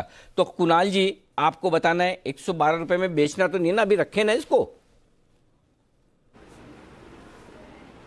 अनिल जी देखिए बिल्कुल रखना चाहिए। मैंने और राकेश जी ने जब कल पिक दी थी तो बहुत अग्रेसिव टारगेट्स ऊपर के दिए थे, तो हम अभी भी उन्हीं टारगेट्स पर अटल हैं। अनिल जी जिस तरह का ब्रेकआउट यहाँ पर वीकली बेसिस पर हुआ है, ये स्टॉक जो है आपको 128 रुपए के लेवल्स दिखा सकता है। अभी 111 का भाव है, तो यहाँ से भी बड़ी तेजी की गुंजाइश है। ये जरूर है कि अनिल जी कोई भी चीज एक तरफा नहीं चलती, तो करेक्शन आते रहेंगे। धीरज के साथ जो चीज अभी राकेश जी कह रहे थे, हाजमा बुलंद करके ही इसको खरीद करके चलें, होल्ड करें, इसमें बड़ा मुनाफा देखने को मिलेगा। कुणाल जी जैसा बस दबा के बैठे हैं इतनी बहुराष्ट्रीय कंपनियां, मतलब मैं बता नहीं सकता। भाई देखिए आप बिरला सॉफ्ट से याद है, अरे आपने भी तो सैटेलाइट छोड़ा था सुबह जी इस पर। बिल्कुल अनिल जी, 3 दिन पहले इसमें सैटेलाइट दिया था 100 रुपए के आसपास के लेवल से, और वहीं पर टारगेट्स दिए थे 110 से 115 तक के। तो बहुत बढ़िया मूव मिल रहा है लास्ट 3 से 4 दिनों में, और उसके बाद एक के बाद एक सबकी और रिकमेंडेशन आ गई। तो बहुत अच्छा लग रहा है कि स्टॉक इस तरह से भाग रहा है। ठीक बात है। तो बिरला सॉफ्ट ये है आपके लिए राय, अभी भी रखें, और सारे हमारे एक्सपर्ट्स हो रहे हैं बुलिश मजबूती के साथ। साइंट भी आपका देखिए आज 6% मजबूत है। तो स्टॉक्स अच्छे तेजी के साथ कारोबार करते हुए दिख रहे हैं आपको आज के सेशन में। एक और घिसा पिटा स्टॉक आज चलना शुरू हुआ है। अरे जैन साहब इस पर राय दीजिए, 30 सेकंड बचे जल्दी से। SBI कार्ड्स 718 745 755 का IPO प्राइस था मेरे ख्याल से, 755 वहाँ पे आए तो निकल जाएंगे, रखें अभी इसको? बिल्कुल याद है अनिल जी, 755 पे आपने निकलवाया था जिस दिन लिस्टिंग थी। उसके बाद तो काफी खराब दिन आ गए थे मार्केट्स के, और मैं भी उसी टाइम पे ही इनफैक्ट प्रॉफिट बुकिंग की राय दिया था। हालांकि काफी नीचे के लेवल्स पे काफी लोगों ने राय मांगी थी, बट मैं ओवरऑल बहुत लॉन्ग टर्म में मैं बुलिश नहीं हूँ। मुझे लगता है कि ऑल्टरनेट चैनल्स इतने सारे और इतना कॉम्पिटिशन है, तो मेरे हिसाब से SBI कार्ड्स में अगर कॉस्ट टू कॉस्ट में अगर निकलने का मौका मिले तो निकले, और बाकी कोई बहुत लंबी अवधि के लिए रखना चाहे तो वो हो। आप रुके क्यों? आपको क्या लेन देना घंटी से? बोलो ना जैन साहब, आपके बीच में रुक गए। Okay sorry Anil ji. तो ठीक है, बहुत अच्छा चला। जैन साहब सुनो, ये सुबह वाली जो घंटी बजती थी 9:15 बजे, उसमें अगर बोलते तो रुक जाया करो। उस समय जो मार्केट खुलता है ना तो बहुत सारी सब चीजें बतानी होती है ना, ये भाव खुला, वो भाव खुला, सेंसेक्स बंद होने के बाद क्या आप क्या बताना, आप तो सीधा सुबह 9:15 बजे बताना है। आराम से बोलिए आप। नहीं अनिल जी, आराम से तो बोलूंगा, और बाद में हमें कल की वो मस्ती की पाठशाला के ऊपर भी कुछ डिस्कशन क्योंकि कल फ्राइडे, आज देख लिए आ ही जाता है अनिल जी, पता ही नहीं चलता कब दिन निकलते हैं। और अभी तक तो पुराने मस्ती की पाठशाला की मस्ती से उभरने नहीं है। अब नया हफ्ता आ गया, लोगों के सजेशंस भी आने लग गए हैं, और लोग तो ये भी ट्वीट कर रहे हैं कि आज ही मस्ती कर दी अनिल जी, तो खूब मस्त हो रहे हैं आज, और बहुत बढ़िया से विश्व पितामह वाले एग्जाम्पल को लेकर भी लोग ट्वीट कर रहे हैं। बट एनीवेज SBI कार्ड्स में वेरी फ्रेंकली अनिल जी मैं कॉन्फिडेंट नहीं हूँ, मुझे बहुत ज्यादा बुलिश में नहीं हूँ। मुझे वैल्यूएशंस महंगे लगते हैं, तो मैं रॉन्ग पढ़ सकता हूँ, और हालांकि मैं थोड़ा शायद गलत ही पढ़ा हूँ। मैंने को 600 650 के लेवल पे लोगों ने पूछा था, तो मैं यही कहा कि ठीक है IPO के लेवल्स पे मार्केट खराब है इसलिए टूटा, और उसके बाद भी उस टाइम पे जब ग्रे मार्केट प्रीमियम्स थे 1000 रुपए तक की वैल्यू दिखा रहा था, तो कहीं ना कहीं हो सकता है एक बार ऊपर आ जाए। बट फ्रेश बाइंग की राय नहीं है, जिन्होंने ले रखा वो होल्ड करें, और अगर कॉस्ट टू कॉस्ट भी निकलने का मौका मिले, और मार्केट्स को देखें, ब्रॉडर मार्केट्स के मूड और माहौल से भी स्टॉक्स चलते हैं। ये भी एक बहुत इंपॉर्टेंट चीज है, क्योंकि कई बार हल्की क्वालिटी के, खराब क्वालिटी के स्टॉक्स भी बहुत चलते हैं, बट खराब मार्केट में जो मजबूत क्वालिटी के स्टॉक जहां वैल्यूएशंस एक्चुअली जस्टिफाइड हो, वो स्टॉक बहुत नहीं टूटते हैं। तो हमें उस टाइप की स्ट्रेटेजी में, मैं जनरली उस टाइप की स्ट्रेटेजी पे काम करता हूं। बट फिर भी ठीक है, मेरे हिसाब से 755 पे या 800 के लेवल से वहां पे प्रॉफिट बुकिंग कर लें तो कोई बुराई नहीं है। एक बार तो जाएगा ऐसा लगता है, अगर 755 छुएगा अनिल जी तो क्रॉस भी करेगा उसको, इसमें कोई दो राय नहीं। ओके, ये है आपके लिए SBI कार्ड्स पर आया 755, इशू प्राइस वही हाई है अभी तक का, इसका लाइफ टाइम हाई। जिस दिन लिस्ट हुआ था उस दिन 755 और नेक्स्ट 750 का ही बना है। उसके बाद जो गया वापस नहीं आया। अब थैंक गॉड वापस आया है। टाइम तो लगा है लेकिन आया है। लेकिन ग्रे मार्केट के तो जिन लोगों के ग्रे मार्केट के 150, 200, 250 रुपये प्रीमियम के हैं वो तो अभी इंतजार करेंगे, लॉन्ग टर्म इन्वेस्टर है। अच्छा by the way, Rosari biotech का तो खतरनाक रेस्पॉन्स आया जिन साहब, कितना क्या कैसी लिस्टिंग होगी इसकी? लिस्टिंग अच्छी होनी चाहिए अनिल जी, मेरे हिसाब से कम 125-150 रुपए ऊपर के लेवल्स जाने चाहिए। और रोजारी बायोटेक में 80 टाइम्स का सब्सक्रिप्शन, क्योंकि देखिए एक तो बहुत दिन बाद का एक वो बोलते हैं ना एक जो लल था और एकदम अचानक से डेजर्ट में वो ओएसिस जैसी चीज हो गई। और आईपीओ के लिए काफी लोग अभी नए अकाउंट्स भी काफी खुले हैं। पहले अगर रिटेल में देखते थे तो 22-23 लाख डीमैट अकाउंट्स में रिटेल में 15,000 की एप्लीकेशंस लगती थी, बट इस बार शायद और ज्यादा लगेंगे। एसबीआई कार्ड्स में फिर 30 लाख तक आया और अब मुझे लगता है कि ये बढ़ते जाएगा। और इस बार जिस तरीके से लॉकडाउन के दौरान डीमैट अकाउंट्स में रिटेल के नंबर्स बढ़े हैं तो आईपीओ का रेस्पॉन्स और बढ़ते जाएगा। तो मेरे हिसाब से रोजारी एक तो फ्लेवर में था ये पूरा सेक्टर ही, क्योंकि केमिकल सेक्टर से तो मैंने भी और हमारे जो भी पैनलिस्ट है सब ने बहुत सारे स्टॉक्स बहुत सक्सेसफुली मल्टी बैगर्स बने हैं। तो मेरे हिसाब से ये स्टॉक को रिस्पॉन्स मिलेगा। एक तो फ्लेवर ऑफ द सेगमेंट है, पहला आईपीओ है और प्लस छोटा आईपीओ था तो भाव भी अच्छे मिल जाएंगे। तो 150 रुपए तक के प्रीमियम, ऐसे भी जीएमपी चल रही है शायद, तो मेरे हिसाब से 125-150 रुपए तक तो आराम से ऊपर लिस्ट होगा। तो जिनको मिलेगा उनके लिए तो लॉटरी है। ओके चलो लॉटरी लगे आप सबकी, मैं उम्मीद करता हूँ। लेकिन इस बार गड़बड़ हो गई, हमने बंसल जी को बोला नहीं। बंसल जी को बोल देते तो बंसल जी भी एक दिन आधा दिन की छुट्टी लेके ये काम निपटा लेते, लेकिन कोई बात नहीं। फाइनल क्लोजिंग बहुत ही शानदार आई है, बेहतरीन आई है। आ गई ना फाइनल, ये आना बाकी है मेरे ख्याल से, तो आ गई, हाँ आ गई है। 10,739, 121 पॉइंट की तेजी के साथ निफ्टी हुआ है बंद। 21,597 ये बैंक निफ्टी का 250 अंकों की तेजी का मामला है और 419 अंकों पर सेंसेक्स बंद हुआ है। अच्छा अभी जो बंसल जी, ये रजत सर ने मैसेज भेजा है, रजत बोस साहब ने, उन्होंने कहा कि ये मैकडोवेल जो है ना ये एक आयरिश सरनेम है, आयरलैंड का, ठीक है, जो एमसी से स्टार्ट होता है, जो मैकडोवेल सी ऐसा वहाँ से शुरू होता है। एक मिनट रुको कुणाल जी, एक तो ऑब्जेक्शन है, कुणाल जी ऑब्जेक्शन बहुत लेते हो यार, रुको तो सही एक मिनट, पहले पढ़ने दो। मैं थोड़ी बोल रहा हूँ, मुझे इतनी इंग्लिश नहीं आती, ये तो रजत सर कह रहे हैं। मैं आपका सीधा वार्तालाप करवा दूंगा कॉन्फ्रेंस कॉल, एक मिनट रुकिए। तो और इन्होंने कहा कि इस शब्द में दोनों हैं, मैकडोवेल में एमसी जो शुरुआत के 2 लेटर हैं और उसके बाद DOW ये भी हैं। सो ये हम आसानी से रिलेट कर सकते हैं आपस में। मैकडोवेल इसलिए हमें अपना शब्द लगता है, वहीं यूनाइटेड स्पिरिट्स थोड़ा इंडियन टाइप का शब्द है, ऐसा रजत सर का कहना है। और डियाजियो का जहाँ तक सवाल है, बोला अभी तक हमारा इससे कोई दूर दूर तक नाता रिश्ता है नहीं, ये समझ में नहीं आता। तो ये रजत सर का ऑब्जर्वेशन आपके मैकडोवेल पे है। हाँ कुणाल जी, ऑब्जेक्शन सस्टेंड, बोलिए अब आप। अनिल जी एक छोटी सी गलती है इसमें। हाँ। ये मैकडोवेल जो है अनिल जी, ये स्कॉटिश सरनेम है, स्कॉटलैंड का सरनेम है, आयरलैंड का नहीं है, तो स्कॉटलैंड का है अनिल जी। ये जो मैक जिनके आगे होता है इंक्लूडिंग मैकडोनल्ड्स, ये सारे स्कॉटिश होते हैं अनिल जी। भाई मुझे किसी ने पूछा था चांद पे पानी है कि नहीं है, वो मंगल पे, मैंने कहा भाई मैं तो कभी गया नहीं। अच्छा सेम वे मैं न तो स्कॉटलैंड गया हूँ न आयरलैंड गया हूँ, तो ये ना कहाँ का क्या। अच्छा दूसरा ये प्रोडक्ट भी अपने कोई दूर दूर तक इसका वास्ता है नहीं, लेना देना कुछ है नहीं। तो ये अब आप है ना रजत सर के साथ आपस में तय करें, बैठ कर फ़ोन फ्रेंड कर ले, लाइफ लाइन यूज़ करें, बातचीत करें। देखो बात करने से बहुत सारी समस्याएं सुलझ जाती है, मैकडोवेल की भी सुलझ जाएगी, आप निश्चिंत रहे। ठीक है बंसल साहब, और ये बंसल साहब चले गए, देखो बंसल साहब की मनपसंद बात नहीं, बंसल साहब का लिंक डाउन। ओके आज के शो को करते हैं खत्म। अच्छा कल, हाँ जैन साहब जरा वो आप कह रहे थे कि भाई बहुत सारी आपके पास आई हैं ये सारी, क्या क्या करना चाहिए कल मस्ती की पाठशाला में, मैं 1 मिनट उस पर बताऊँ। उससे पहले आज क्या क्या करने वाले हैं वो मैं बता दूं हमारे दर्शकों को। शाम 5 बजे चेक बाउंस के नियमों में जो सरकार बड़े बदलाव करने जा रही है, इसमें होगा ये कि चेक बाउंस पर जो अभी तक क्रिमिनल केस चलाने का जो प्रोविजन है वो खत्म करने का प्रस्ताव है। लेकिन कई सारे व्यापारी लोग ये मानते हैं कि ये ठीक नहीं है, क्योंकि उन्हें ऐसा लगता है कि अगर ये खत्म हो गया तो लोग है ना ये फालतू में चेक फाड़ फाड़ के दे, ले जा चेक ले जा, तो वो डर ही खत्म हो जाएगा। अभी तो डर ये कि चेक बाउंस हो गया जेल।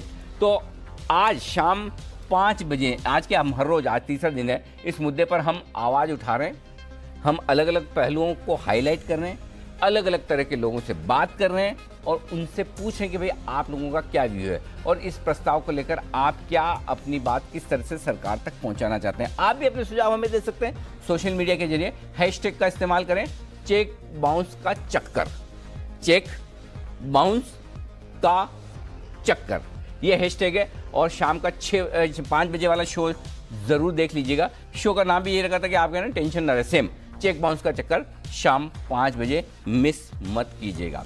ओके, शाम 6 बजे भारत समेत कई सारे देश हैं जो कोरोना की वैक्सीन बनाने में जुटे हुए हैं। सबके सब हजारों कंपनियां, अब तो पहले सैकड़ों में थी, अब हजारों में हो गई। लेकिन वैक्सीन बनाने की बाजी मारने का दावा किया अमेरिका और ब्रिटेन, 2 देशों ने। दावा यह है कि वैक्सीन इसी साल सितंबर तक बाजार में आ जाएगी। अगर दावा सही निकला तो दुनिया से कोरोना का नामो निशान मिट जाएगा। तो अभी किस स्टेज पर है ये वैक्सीन? साथ ही ह्यूमन ट्रायल के सफल होने से इसका क्या मतलब निकाला जाए? सवाल यह भी कि क्या वाकई में सितंबर तक मिल जाएगी तो कितनी कारगर कामयाब होगी? ढेर सारे आपके सवाल है कोरोना की वैक्सीन को लेकर, जवाब ढूंढने की कोशिश करेंगे शाम 6 बजे। कोरोना की दवा अब दूर नहीं, कोरोना की दवा अब दूर नहीं, ये शाम 6 बजे का शो। और रात 8 बजे से 9 बजे ऑपरेशन हफ्ता वसूली part 2।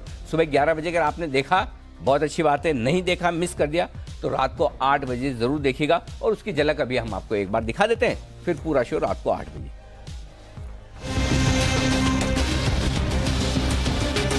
And they said that you are a girl, I'll damage your life. So they are like torturing us like in hell. Like we feel like dying. 24 जून को जो RBI से सर्कुलर आया था उनकी बात भी ये लोग नहीं मानते हैं और बहुत ज़्यादा हैरेस करते हैं। मेरे सारे कॉन्टैक्ट्स हैक कर लिए हैं। आपको किसी तरह की तकलीफ, परेशानी, मुश्किल आती है, हम आपके साथ खड़े हैं। जी बिजनेस, जी मीडिया हमेशा आपके साथ खड़ा है।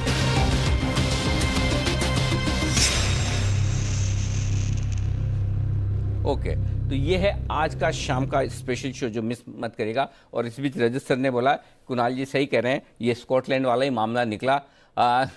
तो कुणाल जी आपकी बात रजत सर ने मान ली है, बिल्कुल उनका मैसेज आ गया।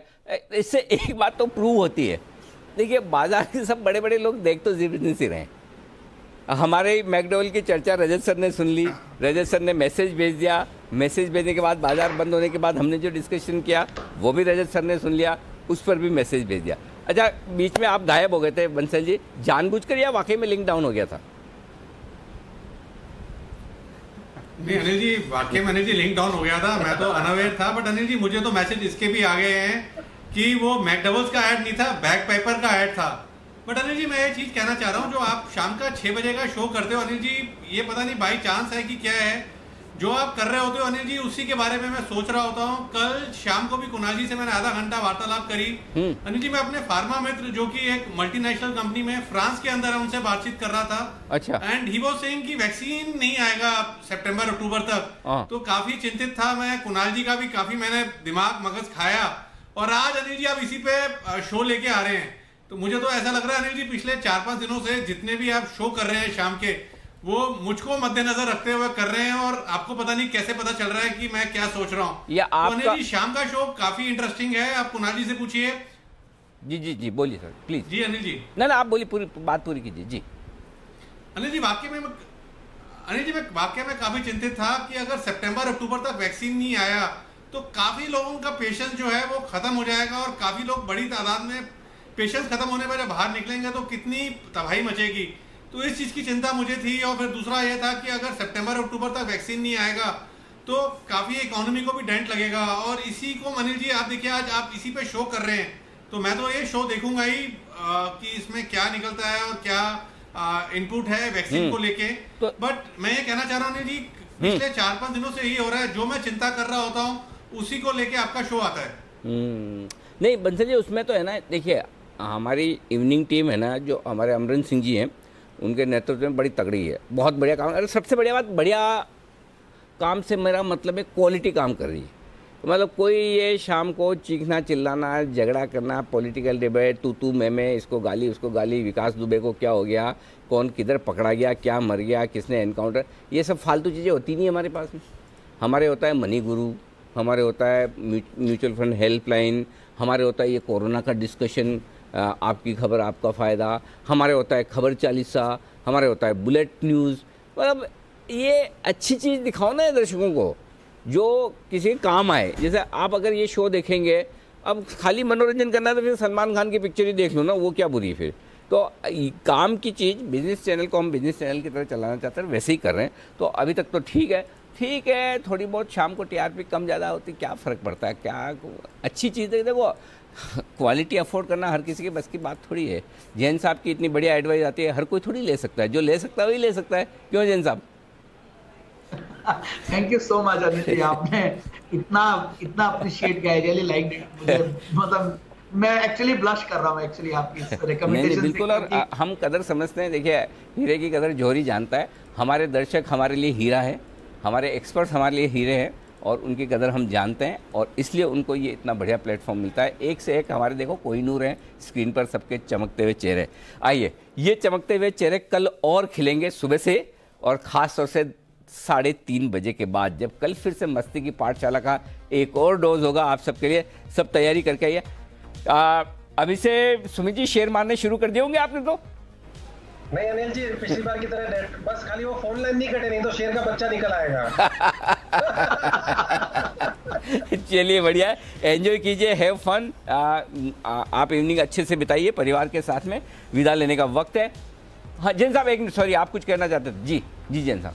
अनिल जी, बहुत रिक्वेस्ट आई है कल का शो का टाइम को बढ़ाने का। मुझे पता नहीं शायद कितनी वो पॉसिबिलिटी है, आपको ज्यादा समझना है वो, कि 1 घंटे में ज्यादा मजा आएगा लोगों को। 3:30 से 4 क्या वो शुरू होता नहीं है, उसके पहले ही वो मतलब समय निकल जाता है जी। तो कोशिश अगर हो सके तो वैसा कुछ करें। और लोगों का ये भी रिक्वेस्ट था कि कुछ पर्सनल लाइफ के ऊपर, हॉबीज के ऊपर लोगों की वो करें। और मैंने एक गाना कल बना लिया अनिल जी, मेरा कल के शो के। अच्छा जैन साहब, एक चीज बताओ, गुलाब जामुन कितने खा सकते हो आप? पर आपकी पसंदीदा मिठाई कौन सी है? मेरा पसंदीदा मिठाई तो रसगुल्ला ही है। कितने खा सकते हो एक साथ? एक साथ कितने खा? मैंने वैसे तो देखिए 25-26 खाए हुए हैं मैंने मेरी सगाई के बाद। शादी के दिन की बात है, शादी के 1-2 दिन बाद किसने चैलेंज किया था, मतलब मैं तो खा लूंगा। और वो भी यहाँ पे बहुत बड़े बड़े रसगुल्ले आते हैं। सोढ़ानी के रसगुल्ले बहुत फेमस है जयपुर के। हाँ। तो जैसे वो रावत की कचौड़ी फेमस है, वैसे यहाँ पे सोढ़ानी के रसगुल्ले भी बहुत फेमस है। तो वो बड़े वाले रसगुल्ले खाए हैं। कलकत्ता के रसगुल्ला थोड़े छोटे होते हैं, बट वो भी खा लिए। तो बहुत एक्चुअली बहुत लाइक करता हूँ, और मैं खाने में ठीक हूँ। मतलब अच्छा हो गया भाई साहब, समय से बता दिया। अब जो लोग जैन साहब को दावत पर बुलाना चाहते हैं, सोच समझ कर बुलाए। 25-26 वो शादी के जोश में नए खाली होंगे। लेकिन बात ये है, जी कुणाल जी बोलिए। अनिल जी, मैं यही कहने वाला था कि वो तो शादी के तुरंत बाद की बात है। अब क्षमता जो है वो थोड़ी वो ससुराल में किसी ने चैलेंज कर दिया होगा। हाँ, तो मेरा इस सवाल को पूछने के पीछे मकसद ये था कि देखिए 4 गुलाब जामुन, 5 गुलाब जामुन, 4-5 रसगुल्ले खाने के बाद छठे वाले में वो मज़ा नहीं आता। फिर ऐसा लगता है कि यार वो पहले वाले का जो मज़ा था ना, वो 5वें वाले में नहीं है। इसलिए शो जब तक आधा घंटे का चल रहा है, जब तक पेट खाली है, तब तक रसगुल्ला क्या आप है ना, मतलब खाखरा भी खिलाएंगे तो टेस्टी लगेगा। और अगर पेट भरा हुआ है, खाखरा खा के रसगुल्ला भी खिलाएंगे तो आपको लगेगा नहीं। फिर भी कोशिश करेंगे, वाजिब मांगे, क्योंकि 8 गेस्ट हो जाते हैं। और उसके बाद दीप को भी हम नहीं ले पाते तो बड़ा मुश्किल हो जाता है कि बड़े कैसे करके हम शो को आगे खींच के चलाएं। तो मैं सबको थोड़ा टाइम देकर, बड़ा टाइम मैनेजमेंट में मैं भी फंसा रहता हूं। तो देखते हैं, सोचते हैं, ये लोगों की डिमांड आई तो क्या इसका टाइम बढ़ा सकते हैं, इस पर विचार जरूर करेंगे। लेकिन फिर भी एक चीज़ पक्का है, थोड़ी भूख रहने दे अगले हफ्ते के लिए, मज़ा आएगा। भूखे पेट खाने का मज़ा ही अलग है, बड़े पेट में क्या खाना, राइट। आइए, चलिए आप सभी से विदा लेने का वक्त है। बहुत बहुत शुक्रिया, धन्यवाद वक्त निकालने के लिए, शो में शामिल होने के लिए। हमें दीजिए इजाज़त, नमस्कार।